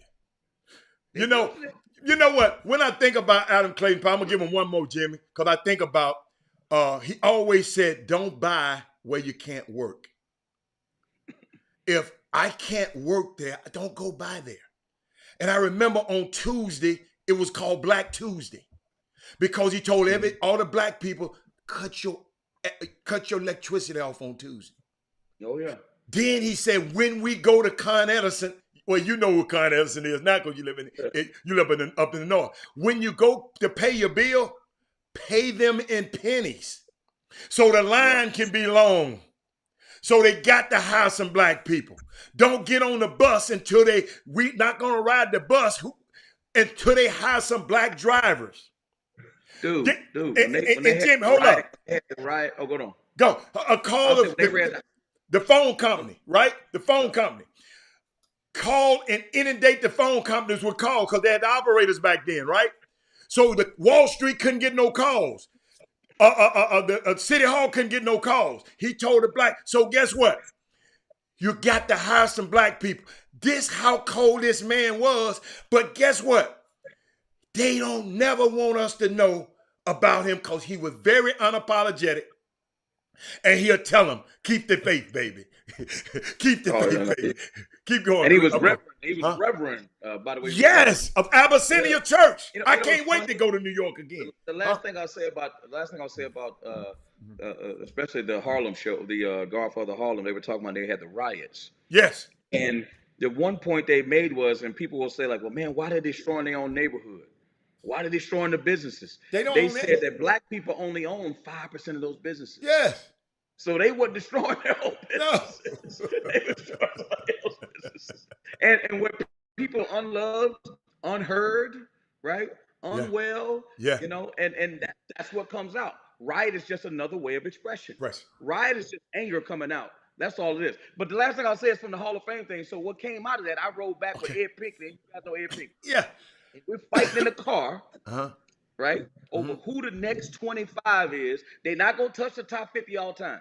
Okay. Those guys are locked in. Who is the next 25? That's what we fighting over, Jimmy.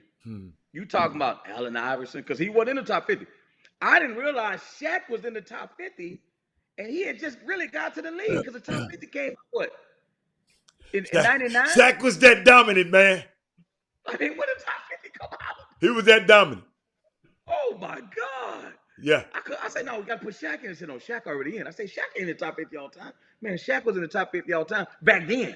Before the Lakers, I want to say. I think before the Lakers. I could be wrong, but the top 50 all time, I got to look at when they came out. Because it's 50 years, right? Yes. I mean, I don't know what the... No, it wasn't 50. I forgot when they did. I remember. I remember when they got their jackets. I think I was there. I remember. It was at the All-Star game. So that next 25 is real tricky. Well, we know you know why you saying it. Well, hold on. No, wait, LeBron definitely in. We talking about Durant, and I'm gonna tell you some of the names we left out. So Jimmy, you can take about it. You got Durant, right? That's one. You got LeBron. You got Harden, right? You got Steph, right? You got Giannis. That's 5. So we got 2. So you know that's 5 already, right? So we got 20 more spots. So now you got to start thinking about, okay, is Dikembe, is he one?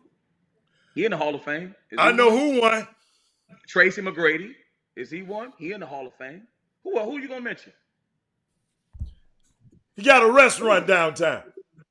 I already mentioned him already. Oh, okay. Well, I'd like to mention him twice. I didn't hear you.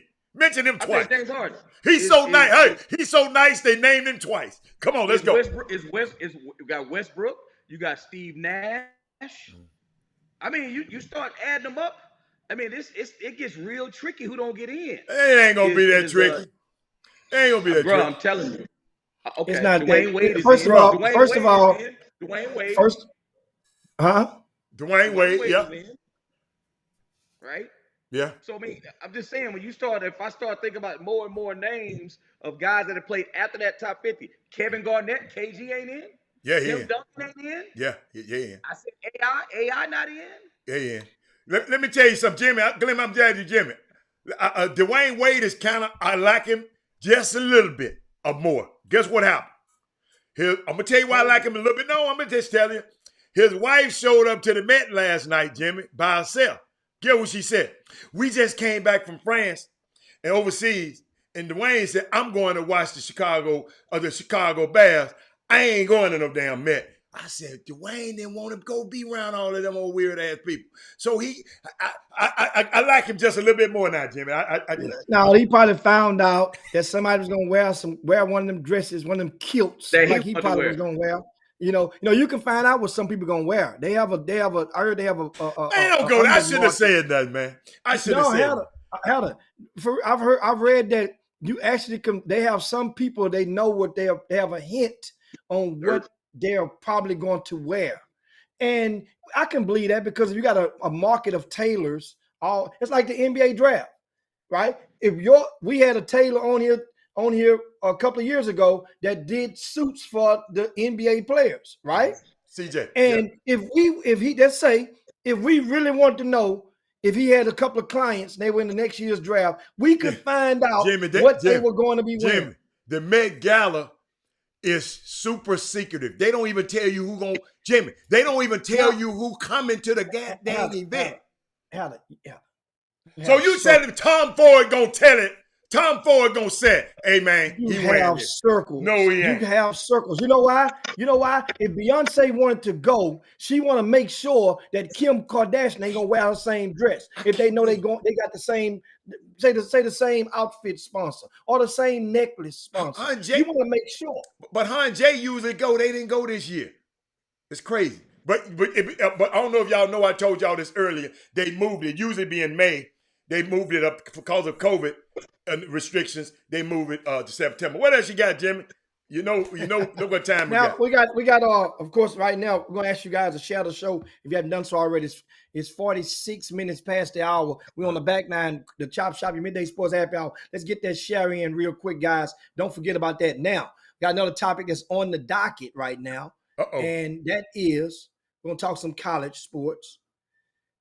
Deion Sanders, my man, is remaining in news for the right reasons.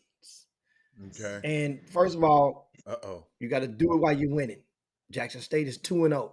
Both games were televised nationally, I think, of their wins. Here's the deal.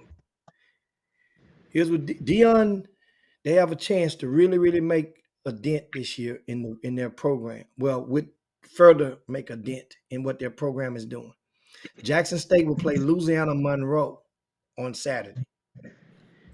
Jackson State has not beaten a Division I FBS program since 1978. Whoa, dang. And a lot of them ain't. So listen, here's what Deion says.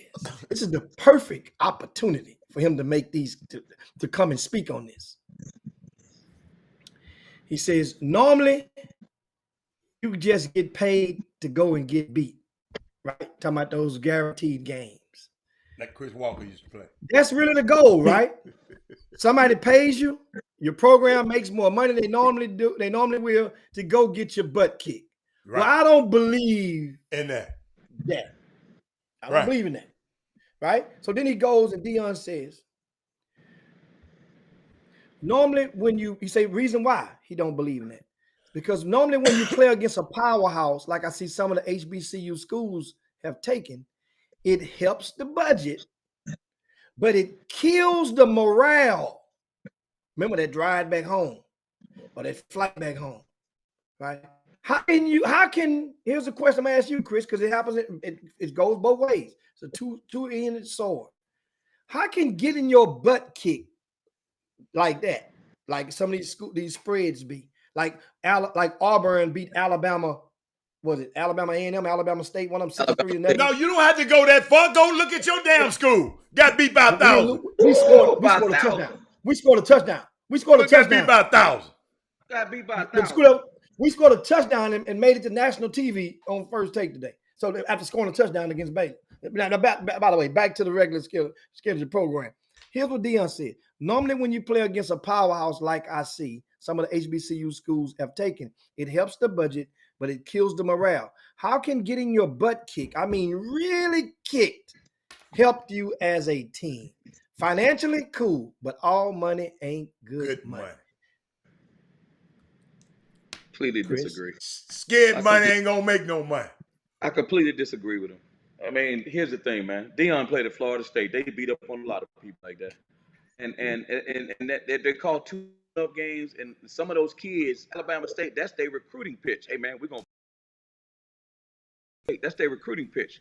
Moreover, the bottom line is them getting that $1 million check helps the swim team, helps the bowling team, helps the golf team, right? So that's why they do it. I get what you're saying about the morale, but Deion, your job ain't to beat Auburn. Your job is to beat Alabama State. That's your job, period. So if you want to alleviate that, tell the donors at Jackson State to give more money, so you don't have to go play those games. That's how you eliminate that. If you don't want to go, if TSU doesn't want to go play Auburn, don't want to go play Baylor, tell all them alums in Houston to pony up that dough, and they don't have to go do that. But until that happens, they got to play games like that, because those games like that fund programs for the whole year. That makes sure the softball team can get on planes. Hey, that makes sure certain people got equipment. Jimmy, it's Women Rock Wednesday. I got to play this right quick for TSU. Hold on, I got to play this. It's Women Rock Wednesday. Wednesday Spotlight, the school's mission is to transform diverse students into lifelong learners and build leaders in the community. Hello, I am Mariah Campbell, a journalism major as well as the 74th Miss Texas Southern University. It's important for me to attend an HBCU because I believe that it connects me to the history and the culture of African Americans in this country. It has also been the birthing place of so many wonderful relationships with a diverse group of people. Shout out to Mariah. Women Rock Wednesday. Hold up, Chris. I got one more. Shout out to Mariah. Y'all gonna leave Texas Southern alone, because somebody just sent me a text telling me lay off their school. Hey, shout out to Texas Southern. One more. Here you go, y'all. Wait. Plus, we're focusing on education. In Texas Southern University, the HBCU has more than 100 undergraduate and graduate programs. Notable alums include Michael Strahan and Yolanda Adams. Hi, my name is Deja Rollins, a political science major at Texas Southern University, and I believe that HBCUs are important because depending on where you went to public school, you did not learn a lot about African American history or Black history. You more so learned the common names like Martin Luther King or Rosa Parks. It wasn't until I got to Texas Southern University that I realized we had an in-depth and beautiful history as African Americans in the United States. I bet you they talk about Adam Clayton Powell over there. But come on, Hey, Jim. man, was that at, with all them trophies, that was at Cashmere, Jim? She took that, they did that at Cashmere High School, Jim? No, that's TSU. But that's TSU, the real TSU. Hey, man, you gonna let me tell you something. I ain't gonna let nobody. I can talk about him to Jimmy because he always better than me. Tell him to give some money. Tell him to give some money. Tell them to give some money so they can build some facilities. Now, understand something. Right. Something. What I take from Deion Sanders, what he's saying is he's talking about certain games like the TSU playing Baylor and the Alabama State playing Auburn. And Deion is still getting $350,000. And it's listen, he really getting $700,000 for the schools. He has to play them again in 2024, right? He had to go play Louisiana or Monroe again. Well, here's the deal. This is why this is the perfect situation. Well, they're not getting that kind of money from Monroe. No. What do you mean? You're getting $350,000 for each time. That was Louisiana Monroe? Yeah. Because if he played LSU, he would get a whole lot more. I get a meal. Okay, yes, but that's what he's talking about. Yeah. That's his point. What he's saying. Mm-hmm. They're playing against a team. They got a 2-game series with them. They're going to play them this year. And they're going to play them again in 2024. You could beat these guys. You see what I'm saying? So you don't have to go and get a $1 million check, but your morale is going to be gone. So that means, man, that's what there's a big difference between $1 million. Here's the deal. Louisiana Lafayette, Chris. Let me give you something. Louisiana Monroe has lost 12 straight games. Okay. Jackson State is the hottest HBCU in the country right now. I understand, and that's a drivable. Jackson State averaged listen, of all the HBCUs in football, they're the highest attended for football in the country. Listen, I like. So they're going to roll deep. They're going to beat it. He ain't the only HBCU who's ever been 2-0. And here's the other thing. There's been some successful HBCUs, but here's my point. That's not what we're talking about. $1 million is different than $350,000, Jimmy. I get what you're saying Well, about to you it is. I understand that, but that's Deion talking. And just because Deion talking don't make it right. I like Deion. Well, hold on. It ain't right for the whole industry, but if that's the way he feels. But if he lose, then what he gonna say? But he was talking like this before he won the 2 games. I didn't hear that. I thought you said before he get ready to go play. No, this but he just mentioned this game, but he been talking cash shit. Oh, excuse me, Lord. He been talking cash. He been talking a lot, man. But listen, all I'm saying is it depends on your athletic department situation, man. Like Deion can say that all he wants. Well, he's saying it. They can say, man, hey Deion, I love you, man. Great point. Play the game. Man, it's bad for the morale. Hey Deion, you don't have to. I don't know what league Louisiana or Monroe in, but and I know Jackson State ain't won the game and whatever, but that ain't the league we playing in. We got to get ready for this league. Okay. So I hear what you're saying, but guess what? Softball girls need shoes. Okay. The men's baseball team need to get on planes. Okay. I need to go get that other. And guess what? I know you haven't been around too many people that this dude is different, man. I understand that, but he don't run Jackson State. If they need the money, it doesn't matter. Evidently, they don't need the money. I don't know that. Guess what? Guess what? The reason why you don't play those games is because you don't need the money. If they need the money, they play those games. They call buy games for a reason. You getting bought. And he just said he don't like them. He didn't say he didn't like them. He just, once again, know what I'm saying? Only Deion. That's what I got out of it. What he really meant. What I got out of that is there are games out there that in, and it can compound up to that same money, and you can go and still sustain a successful season or a winning record. A lot of people, when they see those games on the schedule, yes. So that's what I get out of it. Understand something about this game. Geographically, for a lot of people that may not understand Jackson, Mississippi, and Monroe, Louisiana. You know, I was born in Shreveport, Louisiana. Monroe, Louisiana it's the same as going from downtown Houston to Beaumont. It's a straight shot on I-20 to get to. Ain't no turns. It's a straight shot. That's a perfect game for Jackson State. Especially with a team like Monroe, lost 12 straight games. Chris, that means they ain't won in 2 years. In football, remember last year was a pandemic. You didn't play a whole season. They ain't won a game in 2 years, maybe 3. This is perfect. And you bringing your band on the road. You holding your band down now. You gonna get a half. You finna turn that thing. And guess what? Monroe, a nice percentage, nice chunk of their students. I don't know what the diversification ratio is, but I do know one thing: they got some brothers and sisters up there. Not as ain't like you had Southern or down in Baton Rouge, but. You're not going to convince. You're not going to convince Chris. Chris trying to get that bread. Chris kind of said, if I can play 3 of them, get my head tore up, have me $3 million. That's what Chris talking about. And guess what? Guess what? Chris, I mean, it's something to at least chew on and think on. When you think about it, you're not. Southern ain't gonna beat LSU. Yes, LSU gonna get Southern a nice bankroll. And guess what? You're not. He got a chance to win this. Hey guys, here's the other thing. It's also a recruiting factor. Because let me shift it to basketball. Okay. So when you go to certain schools like that, they say, man, we're gonna play at Duke, we're gonna play at Syracuse, we're gonna play at Michigan State, and that's part of the recruiting allure. So when you're trying to get kids at Jackson State, you're saying, okay, man, you're coming to play for me because I'm Deion. Some of them kids might be like, man, I want to go play at LSU. Well, we're gonna go play Louisiana Monroe. Now, I mean, I don't care if we're gonna get beat at Alabama. I want to go play at Alabama. Like, that's part of it too. So I'm not saying that Deion can't, and he's not wrong, guys.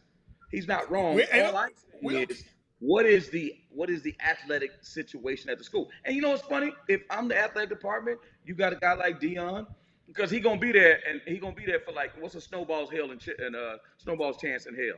Because this is a stepping stone for Deion. Let's get that straight now. Absolutely. And guess what? So he's trying to break a record. He's trying to do things to bolster his. And I get it. It's smart on his part. Why you say it's a stepping stone? Why do you don't want to stay there? See, that's why I can't talk to Hatter, man. That's why it's not worth talking to Hatter. Well, his job will Hatter be start done. getting like His this. job will be done soon enough. If ADD right now. That's what's going on. It's ADD kicking in. Hey, Lost y'all, her damn mind. hey, y'all gonna lay up off my man. I love these. I love Jackson. I mean, what I said, boy, I put the wrong thing in. I love But Jackson see, State, the man. flip side. Let me tell you the flip side. So I'm gonna chime on something, Hatter, what Okay. Chris just said. Come on. Well, Chris, and of course, you're definitely qualified to make that statement of being a career Division I basketball coach of 2 decades plus. So I understand. However, now,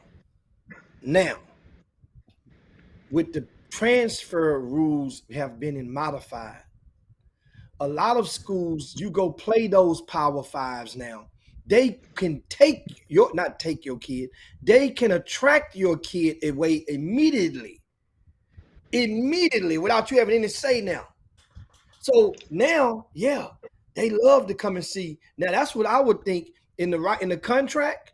And I don't know, and you've done contracts with basketball games prior to. If you are still coaching and this at a HBCU and you went and played, let's say one of your Cal, Berkeley, would it be feasible to you write in your contract in the game that they could not accept none of your kids as transfers? Nah, hell no, you can't. Oh, no. That would be no purpose for the transfer portal then. The transfer portal got rid of all that. You don't even have to tell a coach and you leaving now. You can transfer in conference now. That would be no reason for that. And that's another reason why, Jimmy, to be honest with you, you look at TSU basketball, that's how TSU basketball made their bones. That's what Mike Davis did. He took dudes from those schools and then went But back. that's the reverse effect of it. The reverse effect. You took from the rich and gave to the poor, but the rich is taken from the poor now because once again, remember TSU just lost the star player that transferred out last year out of the portal. Understand? And Where's more his ass more, now? huh? Where he now? Where is he now? I forgot where the school they went to. Look him up. One of you guys in the Boomer Room can look it up. The starter from TSU. He was the leading scorer on the basketball team, and he's gone last year. And he went to the portal. Issue, but you know what? God give it, God take it away. So what I'm saying is, let me tell you something. It favors the teams. It doesn't favor the high major teams, in my opinion. It favors the mid majors and the TSUs because there's only going to be one good player on that can lead that those guys will look at. But a whole lot of dudes on the high major team that'll be mad because they're not playing. You follow me? So there'll be 5 dudes at Duke that's upset. There may be one dude on Louisiana Lafayette or the University of Louisiana that's capable of going to Duke, and that's only the leading scorer. So if I'm the dude on the bottom, you got more of a fishing, you can cast a wider net. There's a lot of dudes that think they league dudes and will leave. There's more dudes that can transfer down that can transfer up, guys. So if I'm like Southern and all the places, guess what? We're going to flip it around like it was in the 60s. All them dudes at Florida State that don't get no run, I'm going after them dudes. And next thing you know, and guess what happened? The SWAC and the MEAC should be better football because of that, if you recruit like that. The problem is with football is, different than basketball, they stay 3 years. See, they're not eligible for the draft for 3 years, right, Adam? So they can stay longer and keep the dream alive longer. In basketball, them dudes ready to go as soon as they get there. So they'll leave right away. They'll leave quicker because they think I should be there right away. In football, it's already ingrained in their head. I can redshirt. So I can stay there 3 years. So I just sent a text to Ray Forsett to tell Deion said you don't like what he doing with that. I just sent it. Yeah, I just sent a text. Yeah.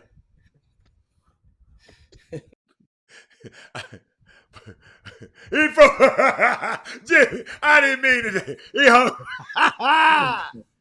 The man hung up, man. The man froze up, man. Froze up in the chop shop. He got scared. He got nervous. You guys know what that means. That might have been a sign coming from explaining to us that, of course, that it is definitely time to get ready to land the plane on this Women Rock Wednesday. We want to get you guys, man. One of the things that on tomorrow we have a guest. We had a guest that was going to join us today, and that travel, sometimes planes get delayed Yeah. and plans get bundled up, and that's what happened today. So we have special guests on tomorrow that we're expecting. We don't know what time, but also there's going to be a young man that's going to announce his college decision live on the Chop Shop. It's not the first time that it's happened. We've had a few of them in the past. We had Ricky Doc Nelson. He announced it live on the Chop Shop. We had Xavier Wheeler. He announced Georgia live on the Chop Shop. Just to name a few. Yeah. If I'm missing a couple of others. Yeah. But we have a young man that's going to do it, make his college decision live on the Chop Shop on tomorrow. And we want to invite you guys to help support this young fella. He's pretty popular, and you guys will go and get a chance to to learn a little bit about him, and maybe you see a school play, if you're able to go and you check him out. But here's what I want to say. I want to get into, and that is before tomorrow. And I want to spoil tomorrow with this topic, and that is a lot of parents. You guys understand something. When it comes to, you got different degrees and layers of media and exposure. A lot of times the people that were there in the grassroots, meaning that the original word of the grassroots, meaning were there that and helped propel you, they don't often get enough of the props at the end of the day. Like a lot of times when we see guys, they get up at the podium, and if they're in the pros, or if they're in the lot, they're going to thank that college coach. That first bitty ball coach will hardly ever get the credit. In Little League football, in football players, they hardly will ever credit that Little League football coach who came and sacrificed his workday to go and make sure that you made it to and from practice in a timely fashion. So now I'll transfer it over to this point. That was in Houston. There's going to be another young man that's going to make his a college announcement on Friday. Thursday. Right? Well, another young man. Okay. Guess what? He went on social media and he thanked ESPN, or tagged ESPN Rivals, that he has an announcement coming out on Friday, and somebody else, mainstream. I strongly encourage, if that situation, in that situation, tag your school district, the ISD offices, tag your local newspaper, tag your local TV station. They don't see you every day. They don't really know who you are, but at the same time, at least give them the respect or the courtesy to share that moment, to be included and to be available for that moment as in the press conference fashion. Instead of you not saying don't tag ESPN, I'm not saying don't tag Rivals, but if there's somebody on a local level that covered you, that in the process, that was in part of the process of your exposure from before you were known outside of your neighborhood, tag them. Please do. That's what I want to leave you guys with in regard to that. It's far too often you see it all the time. And it's kind of like one of those things where people get for the same batch of you who look at, sometimes you see some of these black women or black men, and you make the claim, I've heard it, and you've all heard it, man, what happened to his high school girlfriend? Why you got to go get one of them? Why they got to keep? Well, same thought. What happened to that guy that covered you on the grassroots level? Give them or that coach. Chris, I want you to chime in on that. We got a little time. We can chime in on that if you want to. I mean, I've seen it. I've seen it. You know, and it didn't. I I just became more aware of it now that I remember some guys that I never heard of. Right, Jim? If it wasn't for Jimmy and Doug Jones and Jeffrey Day, it felt funny to me when I saw these kids post something, and I see them posting other people's, Paul Biancardi and Rivals and all of that. Homeboy, I'm not telling you not to tag them, but you tag these other guys because I didn't know who your ass was. And a lot of people, Paul Biancardi wouldn't know who your ass was if these dudes hadn't beat the stomp for you. But I just want us to understand this, parents and everybody in this city. We talking about your son right now. Jimmy mentioned 70 kids' name in the last 2 days on this show. But you mess around and you want to make a college announcement and don't mention that? What are you teaching our damn kids, man? What are we teaching? Maybe, or you teach them, forget them. I mean, maybe that's what you teach. Chris, help me out. Help me. I don't understand. I mean, it's just is forgetting where you come from, and you chasing something. You know what it is, man. We all want the pretty girl, other than who will talk to anybody. We all want the pretty girl in the club that Beyonce probably not gonna talk to you. You know what I'm saying? Mm-hmm. You know what I'm saying? But you'll tag Beyonce, which is like you'll tag Beyonce, but you won't tag the girl your day one. Mm-hmm. Like that. That's kind of what the equivalent is to me. I really, you aspire, I really want these other people to want me that probably care nothing about you. And the people that do care everything about you, you leave them behind. But who do you end up with? The people that rock with you from day one. That's why I don't have a problem with dudes from the hood when they make it, taking their homeboys with them. I ain't got a problem with that. Me either. People can say what they want about that. I never had a problem with it. I really have a problem. I get, there may be some things, some behavior modification that needs to take place when you walk in a certain place and do certain things, but I don't have a problem with you taking your comfort with you, and you don't have to assimilate, right? So my thing is that's what it is, and I hate to put everything in terms of NBA. Right. I hate that. Okay. You know what I'm saying? Right. Because it's impossible to make it. Yeah, it really is. You know what I'm saying? It's impossible.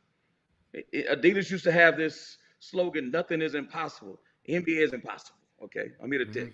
It's damn near impossible. You're talking about some dudes that got to be superhuman blessed. Jerry Vanderbilt. Look at the guys they made. Jerry Vanderbilt. Justice Winslow, daddy. Look at his daddy. Look at Vanderbilt, how big he is. Kelly Oubre. Like, you got to be good as hell, man, and blessed as hell. Yes. You know what I mean? So people got to understand, like, you need to be with the people that were with you from day one. And I'll say this, if you go away to school, because think about it, and I look at it this way differently because it just this dynamic did not exist when I was a kid. Mm-hmm. The Southwest Conference was a football league. They didn't play basketball here, so I went away to Villanova because of Big East. It was a different time. But today's kid don't have a reason to leave Texas. Well, what you leaving to go play where? I want to go play at Marquette. Instead of Texas, I want to go play at Duke. Instead of Texas A&M, for what? Instead of explain why. You're on TV there, you're on TV there. You're gonna have to come back and live somewhere one day. And if all of your people where you live are in Houston, you left Memphis, but still, Lil Robert, if he leave New York one day, I guarantee he's coming to Houston. Yeah. That's where he's from. Right. So if you a kid, that's why I always tell kids, like, hey man, let me ask you a question. You would rather go play at Northern Illinois than TSU? Yeah, man. Homeboy, you're going to live in Texas one day. You know how many TSU alums are in the city of Houston? Go find out how many Northern Illinois alums are in the city of Houston. Is that where you want to live one day? No, I'm just going to hoop there. Well, they both in Division I. Hoop here. Make Texas Southern better. And then maybe those alums will give money, and maybe those alums will give you some favor and give you a great job and you graduate. They want something to be proud of too. But people don't think about that in the recruiting process. They would rather go to Montana State. I'm like, for what? You know what I'm saying? Like, I don't get that. I don't That's a great understand point. that. You think you're going somewhere better. And here's the thing in college. They call one bid leagues, right, Jimmy? People got to understand there's multiple bid leagues. The SWAC is a one bid league. Mm-hmm. Louisiana Tech is in what conference? Conference USA. How many bids they get, Jimmy? One. All the other leagues, one. Colonial, one. Me, all of them get one league. They get one bid. So you got to think beyond that. It's not like you going to the SEC. I would never tell you, hey man, don't go to Texas A&M, go to TSU. I'm not gonna tell no parent no crap like that. I'm not saying that. But dude, what you going to Northwestern State for? Well, you can go to Prairie View. Explain that to me. I don't understand that. And so people don't want to have those conversations because then it becomes, I don't want to, homeboy, you got white kids that go play baseball, Hispanic kids that go play baseball because they want to get a scholarship and they go to TSU. Right or wrong, Hatter? You damn right they do. Right. So, it's bigger than that. It's bigger than that. But people don't have people sitting down with them making them understand that.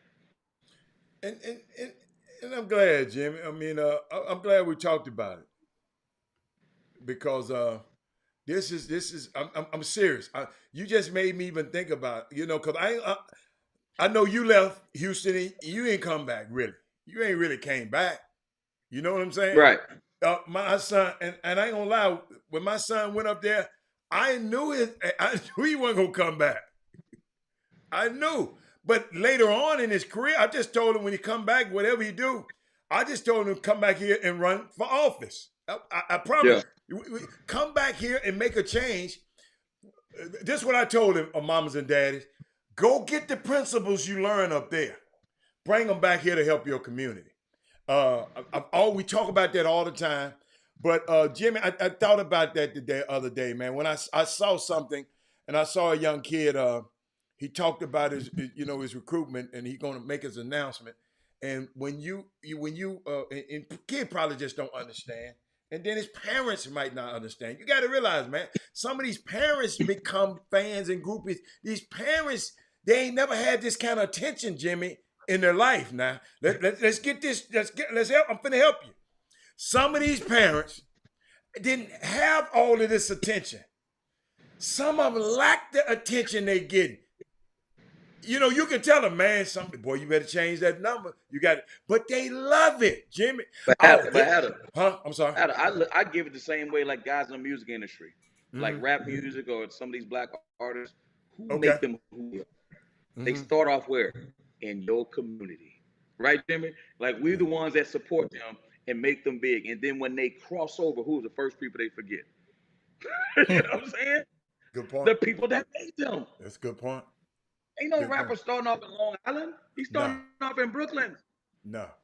You know what I'm saying? That's a great Same point. thing any other place. So when they make it big, right, or quote unquote big in the sense of what big is on the national scene, the first people they forget, man, I ain't going up there with them dudes over. Hey man, them dudes made you, man. Them dudes made you. But 30 years in this business, what I've learned, if let's say lead a community, and let's say they happen to be professionals, football and basketball. I learned the people that represent them, they draw them out from their communities. Especially people of other colors, they draw them out. They don't sell out, they're drawn out. People call them a sellout. No, they're drawn out. They said, no, this the way. This the way you should do it.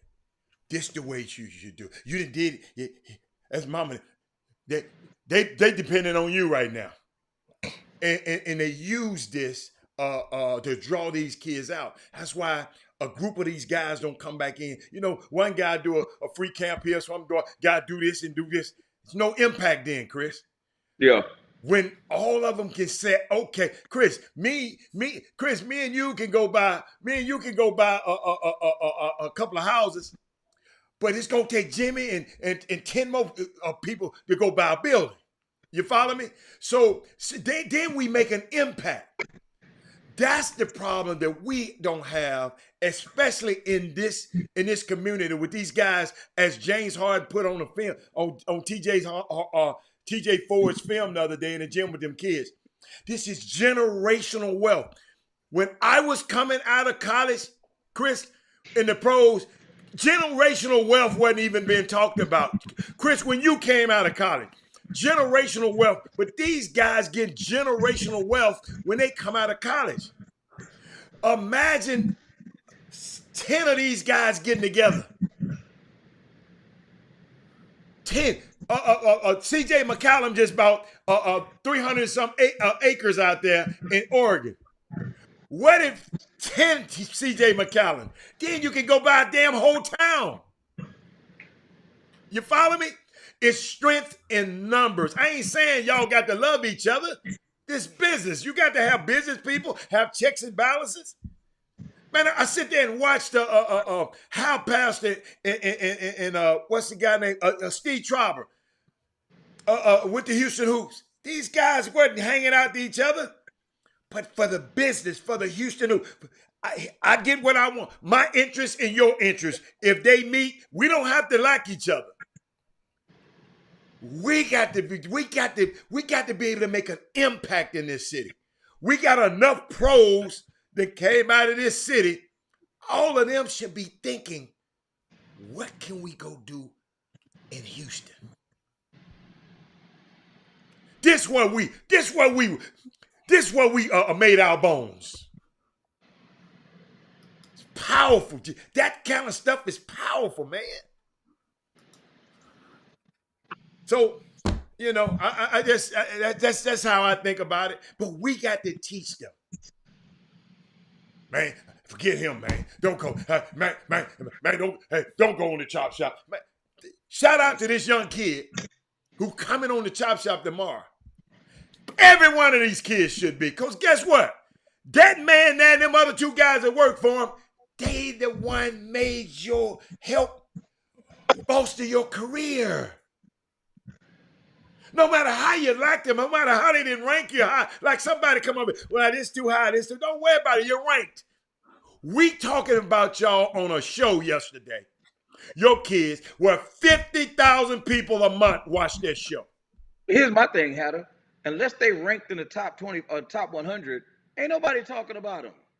Damn, bringing them on a show, so why all of them announced on the Chop Shop? You know what I'm saying, Jimmy? Wow. Why wouldn't all of them come on and announce? Because ain't nobody talking about it anywhere else. Great point. Great point. They're not going to break. They're not going to break their locally scheduled programming to let you announce live on the show on ESPN. They're not going to break. Right. Rivals.com is not going to. Rivals.com is not going to send a reporter down to be right there and give you a live stream interview on their platform on the spot. And that's but then here's the thing. See, a lot of things these kids, as Deion Sanders called them, these babies. Yeah, that's one thing. Mm-hmm. It's the people of influence. Right. And when you're talking about committing to Division I schools, mm-hmm. right, and you're getting on that part of it, mm-hmm. well, understand this. Everybody has people of influence. Parents only go through this stuff one time if they're fortunate. If they hit lotto luck, they go through it one time. When they have a player that's offered by a Division I program and they have options, then they can commit and be ranked in the top 100 if they are. Well, that's lotto luck. Well, here's the thing. So that parent may not really understand. But just as though that parent also don't understand, let's say, how popular John Lucas's Be Ready camp is this weekend in Houston. Somebody of influence have to explain at some point to that parent, oh, you got to be there. We got to go to that. Oh, that's how word of mouth is what helps validate a lot of the things that goes on, a lot of the places that you find attractive. So with that being said, that same person of influence. You have Division I coach, whether it be the grassroots coach, the high school coach, your workout guy. Surely each one of y'all had multiple Division I players, right? That's what you advertise on your websites, in your bios, in your sales pitches. Well, guess what? Why aren't you being on the front line of the influence? Even if you have to influence them to the options. Look, here's 2 different bottles of water. This one, or you can drink that one. But that's your best bottles of water. You can, whichever one you like the best, that's go with it. But these are the bottles of water that you should be sipping from. You ain't got to sip from the water hose no more. You've made it to a certain plateau. That's what I'm saying. You guys get that analogy. You know what I'm talking about. And you know I'm right on this. But then what happened is you go and if things ain't going, if that person ain't ranked as high as you want them to be ranked, or that person ain't get into a certain camp, then you say you're discounted. But in the next year, the next kid gets in. You validate it. So I mean, you're validating it 1 year, you discount it the next year. You're validating it again the next year. You validate, and then you discount it to the next year. So that's which side you want to be on. So that means you're inconsistent. I'm looking at this. Is Quetta Pelzer? Like, yeah, I was about to tell you. And it's interesting. Like, if they have a bad experience, I coached summer basketball for 6 years?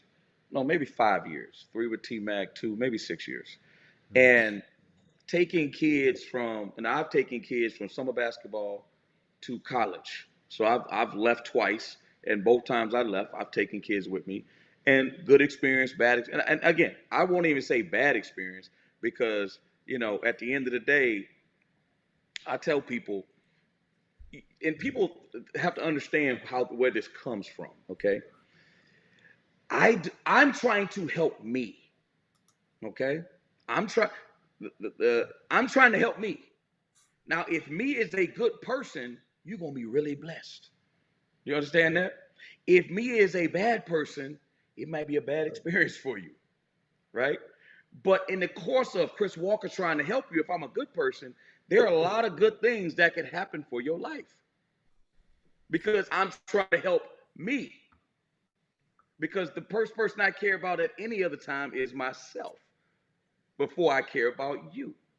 A parent, I look at them the same way. They don't give one freaking thing about me.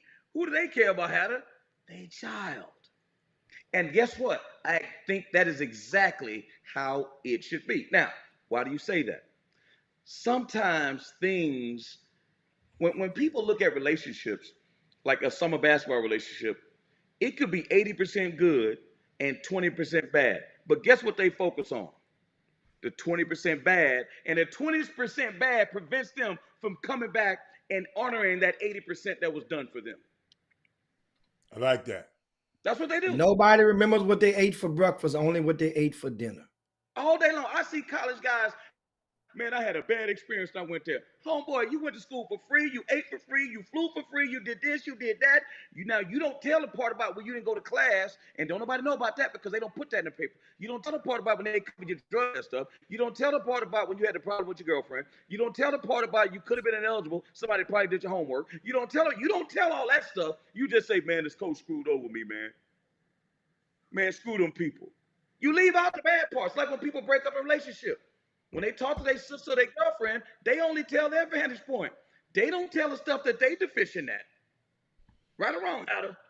Dude, I'm sitting here. I've lived what you're talking about, but keep going. I'm like, for a player who comes up in a neighborhood who don't have nothing, and people look out for him, and because it's not perfect, because nothing is, because they don't get everything they should get, and they may get 75% of it, and then by the graces of God, because they got favor on their life, they make it. Because as I said, I was telling somebody the other day, I don't want to preach, but Joseph, right, in the Bible, favor followed him. Yes. Favor followed them to Potiphar, followed Yes. them in the hole, Yeah. followed them in the jail, and followed them all the way. He became the prime minister of Egypt. Yes. Favor followed him. It wasn't always easy. No, sir. What did he do? He went back and brought his family to Egypt. You Yeah. see what I'm saying? Yes. It wasn't always easy. Chris, you can man. pay, Chris, you can pay the light bill, you can pay the everything, but then a mama will tell you, Chris, I want to come stay in your house with you, Mr. Hatter, me and my 2 kids. And then you tell them no, Shanquetta, this is the God's truth. You tell them no, she get mad at you and take your son out your program. And that, Jimmy, if I ever play for him again, you put your foot in my ass. Everything. First class everything, Shanquetta. Just because I won't let her stay in the house with me? No, Alan, she wanted to wear your robe, Negro. You knew what Like time that, it like, was. like that commercial. She Patti Yeah. LaBelle used all his Old Spice. What's it? Yeah. Hey, Shanquetta, hold up, Shanquetta. I want you to look in the screen right now. Look at me. Ain't nowhere in the world I was flirting with her big ass. I'm just gonna tell you that right Stop it, now. Hatter. Come on. No. I got to be true. Shanquetta, ain't a chance in hell. That's on your side of the fence. She saw a sign. Huh? She saw a sign somewhere. Yeah, but Hatter, if you were here's the thing. Forget about it. No, don't even go there. Don't go there. I wasn't there. If he was, would you have done it? That's the real question. If the same result have happened if she was dropped dead gorgeous? Hold up. If she was like Sierra, hell yeah. You could have brought the dog too. Say, you could have been like Shallow Hal. That movie Shallow Hal. He might have been Sierra to your ass. If she was like Sierra, she could have brought the dog, the cat. I hate cats, but I'd have found a place for his ass. So guess what? The point was, Chris, that we did everything for them. Yeah. It's crazy, man. It's crazy. Life is crazy. And so it's the topic you guys just walked in on, and somebody asked the question, and like Shanquetta, you hear Alan Branch on here. Hold up. Alan Branch know exactly what I'm talking about. Alan, turn off the screen. Yeah. Turn off the screen, Alan. I don't want you to hear that. Yeah, he knows you're talking about too. He knows just what you're talking about. Yeah. Tell her who the parent is, Branch. No. Branch ain't gonna tell that. And you know, and I was just reading. I was reading the quote from Shanquetta. You didn't put it on there. How to say there are those who won't see value in you until someone they value speaks your worth, and that is a bullseye of a quote. You know, some people a lot of people don't know how valuable some people are. Each one of you guys on the screen, and in some cases myself, right. And then they go abroad and they get to talking with some of the people in around the country in certain positions, and they get to talking to these college coaches. That's why I always told you I gave the game one-on-one, and I say it again. It's appropriate time for it. Start making it yourselves feel compelled to ask the person on the very first phone call, excuse me, but do you mind letting me sharing with who gave you my cell number so that I will know whom to thank? That's all you got to do. Yeah. And that way that person will let you, okay. Oh, in that case, no, Chris Walker gave me a number. Right. So then you might think Chris Walker hate your guts. Right. For some reason. You might think Robert Hatter gave me a number. You might Robert Hatter, he gave you my cell number? Yeah. I didn't even know he had my cell number. Yeah. So you'd be surprised. And then what'll happen is when that coach start recruiting your kid, that person of influence will make you believe, hey, I'm the one to put that together. I told him to call you. They be lying.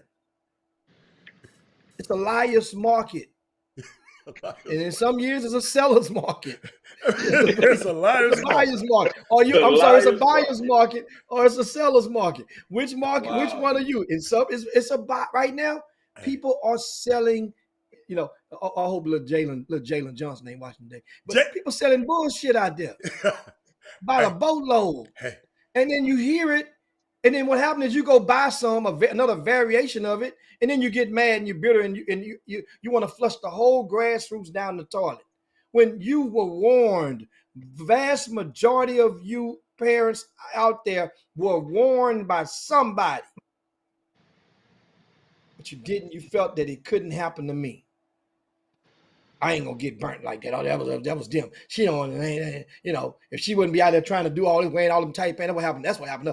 There are so many different ways to get burnt in this stuff, in this world of recruiting. And we'll talk more in regard to, because somebody asked. Jim, before we get out, I want to share this with everybody. Yeah. It's just some NBA news. There are a handful of Kyrie trades that potentially make sense for the Nets. Kyrie's agents have made it known that Kyrie would simply retire from the NBA if Brooklyn were to trade him. I don't know how.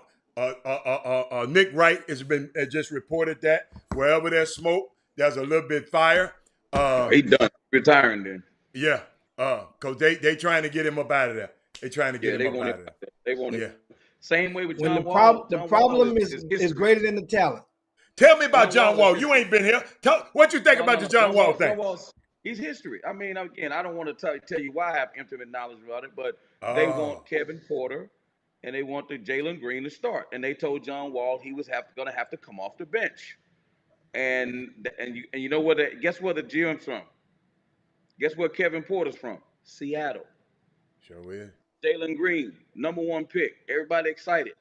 Yeah. John Wall, damaged goods, second biggest contract in the NBA. They trying to find some trade partners, but he was told he's got to come off the bench. And you think about that. That was never going to work. John Wall coming off the bench? You pay him $40+ million coming off the bench? Nah, he got to go. Got to go. And Houston's trying to turn the page, man. I'm down with what the Rockets are doing. They're trying to go young. They're going to get their hits on all a while, but they're trying to go young, trying to turn the page, and it's not going to work. And here's the funny thing. John Wall was one of them same dudes. This is how life works now. John Wall is one of them same dudes trying to run James out of town. Remember that now? With Boogie Cousins. He was one of those dudes that was trying to run one of the most prolific scorers in NBA history out of Houston. And look what's happening right now, T-Sheet. Keep preaching, Chris. Well, you see the narrative, but the narrative on John Wall is, because you start seeing those talking points in various articles. They're going out of their way to stress how the relationship is so great between him and administration of the Rockets, the front office. It's different from James Harden. That's what they're saying right now. So by multiple people going out of their way to add that, know what that means for me when I'm reading with my third eye or with my mind's eye? That means that you're going out of your way. Somebody made sure that you stress that because they want to keep the value for him at a premium. Yeah, I got that. But there's other people that say he needs to play. Now, last year is tough because they were losing. They were trying to tank, so they didn't want him out there. So that was actually smart not to play him. But now that you're trying to move him, you're trying to show people he has value. Now, you were talking about the Clippers could be an option, right? But again, I'm just telling you, man, the same thing that make you laugh at him is the same thing that make you cry. That dude was trying to run them all, he and Boogie and Cousins, blah, blah, blah, blah, blah, blah, blah. Now look what happened. Both of them gone. It's clean out of town, man. It's funny. It's hilarious now. And I think they ruined the relationship over there too. Him and James, the relationship was ruined over that. You know? And then when it really goes to show you, going back to what Shanquetta said, I hope I'm not saying her name wrong. They forget where they come from. Hey, James Harden said, hey, homeboy, this day team, you let them come between what we got going on here. I'm making a business move right now, player. This ain't personal with you, John. And John like, well, get up out of here then. And then look what they do to John. It ain't personal. Jimmy, look at my girl. Who is that? That's Sierra Sierra last night. Look, she got on Russell. Look, Man, that's Sierra. yes. She got a lot of work done. Look at that ring on. She ain't had no. She just looked good. Shut up. Leave her alone. Leave my friend alone, man. Hey, That y'all. Russell, boy, they get with them athletes, boy. They change like crazy, boy. Oh Lord, have mercy. Boy, They get with them athletes. Jimmy, what? Jimmy stepped away. The hell he doing that Jimmy, for? was that a soccer net? What's going on over there? Hey, y'all. Hey, man, that is fun. Chris, I'm glad you brought that up, because if I bring it up, somebody else would have had something to say. I know one person on this feed would have had something to say. I'm so glad you brought that up, Chris. What's that? About them guys trying to truth, man. talking about they running James out of town. Talking about if he had a cane in practice that day, it would have been some problem. Please. Man, please. Man, Yeah. please. Look what happened to him right now. It's called, you know what it's called, Hatter? It's What? called business. It's Okay. called business. And you know what it's also called? You're not an owner. You're a participant, you're a player, a highly paid one, but you're not a decision maker. You're not a decision maker. So they can buy and sell you, and then guess what? Just like Kyrie, you can choose what? Not to participate. You know what I'm saying? It's how it works. Look at your boy Watson right now in Houston. They go beat up them dudes, and he's sitting right on that sideline. Bro, homeboy, football, as long as I know, they said, hey, man, this dude leaves, the game won't be the same. Man, they still play the NFL last time I checked, right? And guess what? The And NBA won. at a higher level. And won without him. And won I'm just without him. saying, the party don't stop, man. You're not indispensable, man. Rest in peace, Steve Jobs died. He created Apple. Apple 13 coming out. Like, nothing don't stop, bro. Hey, It don't stop. I know one thing to stop Jimmy. The Dallas Cowboys can't get a damn win. See, you tripping right now. I- Hey, you know what? I feel bad right now. I was up in Westchester, New York, came back from the Hall of Fame. Right? I'm still mad because we got cheated. I should have came on last week and talk about the way the Cowboys got cheated. But we good though. We gonna win. Man, But stop. I feel bad. The way we got cheated, y'all know what I'm talking about. That push-off call was ridiculous. Absolutely ridiculous. Right? Now, in the discussion on that, I feel conflicted because in my division is a kid from Channelview. And y'all know what I'm talking about. Jalen Hurts. I want him to do good. I just don't want him to do too good. And people You see been what I'm waiting saying? on you to get on here, Chris. People was talking to me, calling But me, they talking mad about, about the Cowboys played great. The Cowboys played great. We just lost. We lost to the best. They didn't run the ball. Best run defense. They got everybody in the box. What you talking about? Dak had to throw the ball. He audibled out of 16 run plays. That's what you do. If Tom Brady audibled out a play, but people don't realize Tom Brady threw 2 interceptions and they scored 7 points. That offense scored 7 points in the second half. The entire second half. Chris, The great Tom Brady. guess what, Greg? Guess what? They won the game. They won the game. Get what? They got outplayed though. I was cheering for. It was so bad. I was cheering for the Cowboys a little bit. Why would you cheer for the Cowboys? You don't have to listen. We good. Listen, Vegas got us 9th right now as far as Super Bowl odds. I'm telling you, the Cowboys, y'all tripping, man. As long as Dak stay healthy, we gonna be all right. Now I'm a little upset because Jimmy Homeboy won't get that vaccine because I thought we need because Dak, he always get hurt every year. We need Cam to go get that vaccine and he won't do it. Cam like Kyrie, he ain't never playing the NFL again. As long as COVID's around, dude. 5 Saints coaches got COVID last week. One player, What's going on? one trainer. 8 people in total. Cam not gonna get. Cam, come on, man. I thought we was gonna get Cam, but that's a whole other story, man. But Cowboys are back, baby. Listen. Listen. When the playoffs, Aaron Rodgers, he officially done. Bum, right? We don't have Buccaneers. You better hope. I'm telling y'all better hope Tom Brady don't get hurt. Why you even have to mention him getting hurt? Leave him alone, man. I can't stand Tom Brady. I can't stand Tom Brady. So that's what I'm saying. Y'all better hope. I Just love like you it. had him. Just like We got to get out of here. Just like you pray that LeBron get hurt every year. Just like you pray LeBron get hurt every year. I just pray that Tom Brady don't get hurt. I pray that Tom Brady don't get hurt. You know what I'm saying? I pray. Hey, we out of here, Jimmy. We done went triple They got a dipple. clear path. We done went quadruple overtime. Get us out of here, Jim. I How about remember the Cowboys? Hatter. Remember, I gave the speech and I gave the exact projection what would happen, what all Cowboy fans were going to adopt the same talking points. They and you see it, and it's like wow, right on cue. And the close loss felt like a win to You the said Cowboys. that. You said I that. said that You just said last that. Thursday. And sure enough, let me tell you something. Cowboys, I'm gonna tell you like this. If you go out there, it's the perfect trap game. Remember, it's the game after the game. You guys got to turn around and go on the road and play the Chargers. Gonna beat the brakes out of them. It's so far. The Chargers. So Nobody far. see this coming, but that's the perfect game for you not to get up for. That's what I'm saying. Cowboy fans, you're not going to be up for the Chargers. So you were up for Tampa Bay.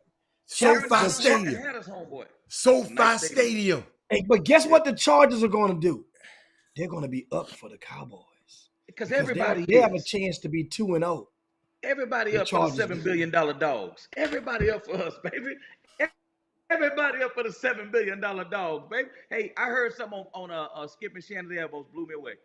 Robert Kraft bought the Patriots for $150 million. Yes. And suppose they worth $5 billion. Yeah. Don't feel bad for none of these owners. Yes. Pay them players every dollar they want. Guess what, Chris? Chris, I got a secret for you. And the players that helped him build that empire, they get no equity in that. Zero. They just got their salaries. Ty Law ain't gonna get no equity in that $5 billion. He was there down there when he bought it for. So see, you're right. Don't feel sorry for them owners, man. Don't feel sorry for them dudes, man. Anyway, but how about them Cowboys? How about them Cowboys? I might come back on tomorrow if y'all let me, man. I might come back for the whole time tomorrow. You can come back on anytime you want to. Just whatever you do, make sure you damn sure come back on Monday.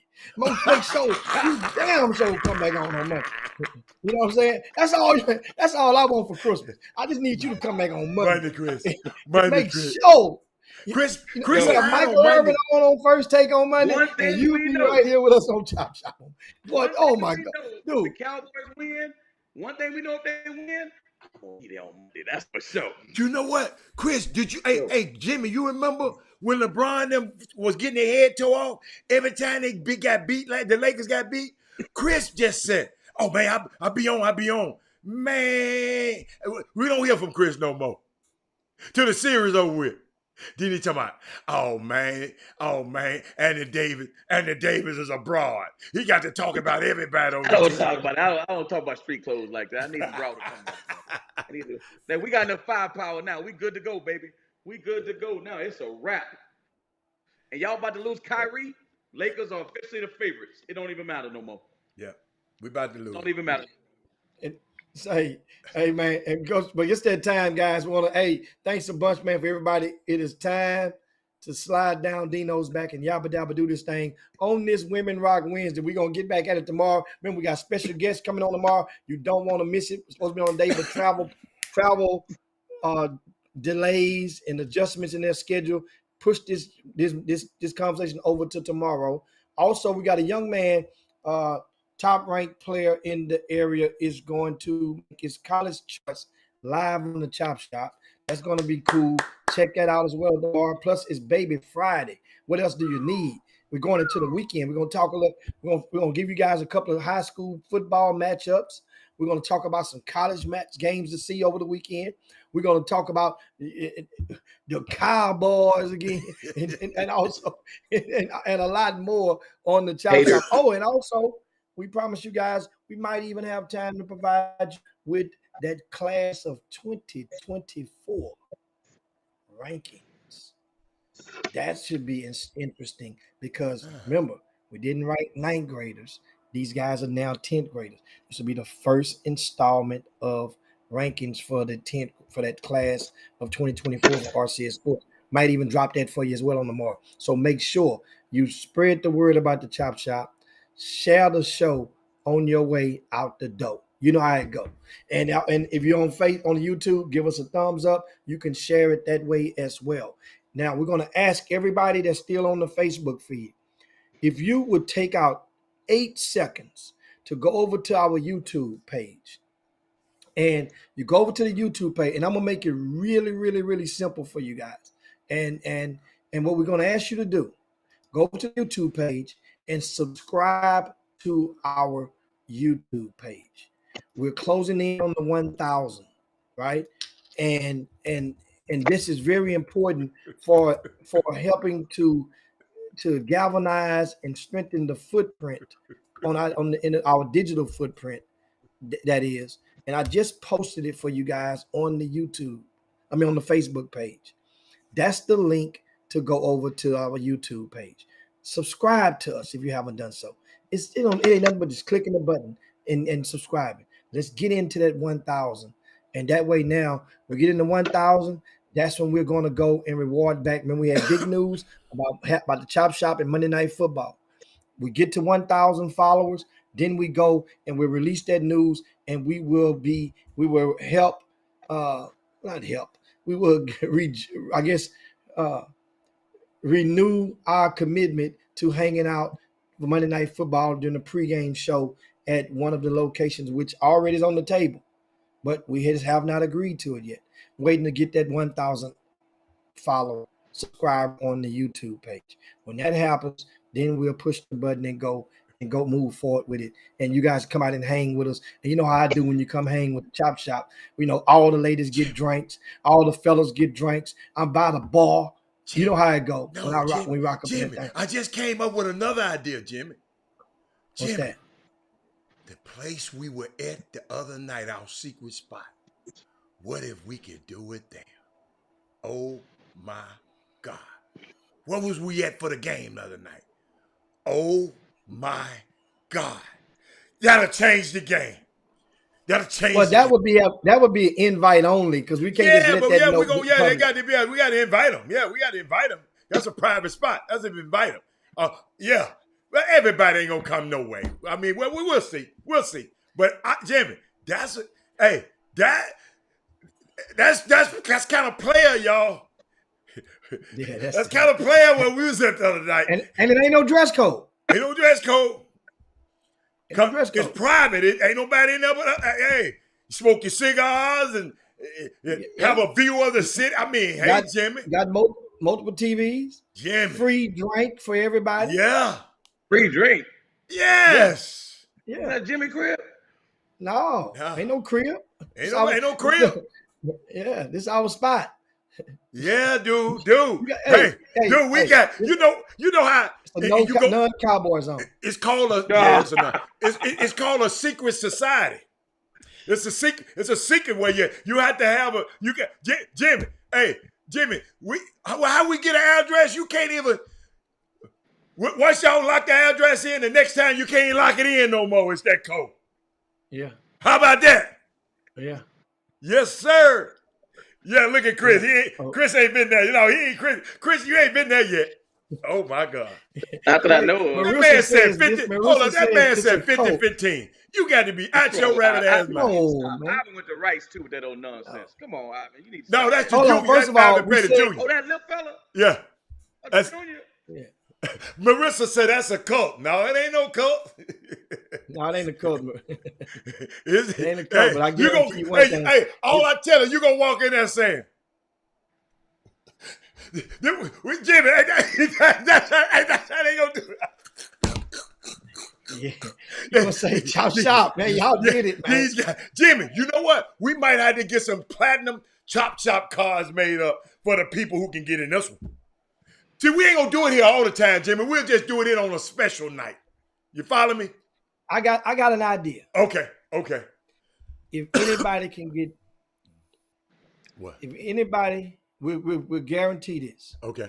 If you can, I'm trying to figure out how they can prove it. If you can get 7 people to subscribe to the Chop Shop YouTube page. Okay. And then let us know. They say your name. Yes. Jimmy. 7 people. Yes. They can leave us a message, 17. Jimmy. They can leave us a message on the 17. YouTube. Yeah, right. And you guaranteed to get an invite to Yeah.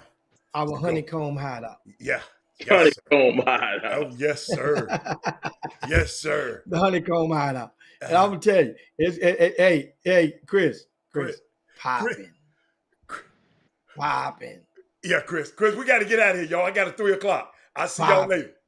And so anyway, we gotta get up out of here, man. It is definitely time. Once again, guys, thanks so much.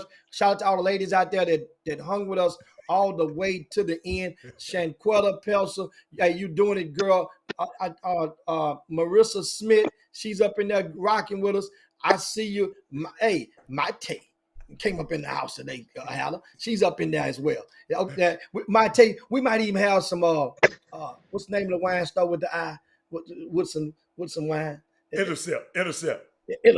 We might have some intercept. Oh, we gonna or have some some. views for you for Helen favorite stuff. We might have some of that for you as well. But also, guys, once again, make sure you spread the word about the Chop Shop. We're your midday sports happy hour. Now you have enough energy to finish your work day. We'll see you guys in 21 hours. Peace. We up out here for Chris Walker, Robert Haller, this Jim Hicks. We'll see you guys. Time for me to twist this thing backwards. Go get me a lap around the track.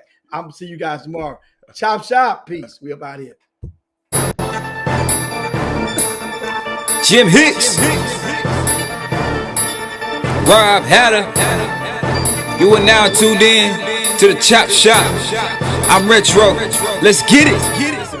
We in the Chop Shop. We live in the Chop Shop. We talking sports talk. We live in the Chop Shop. We in the Chop Shop. I'm talking sports talk. So turn your dials up. It's live in the Chop Shop. We in the Chop Shop. We live in the Chop Shop. We talking sports talk. We live in the Chop Shop.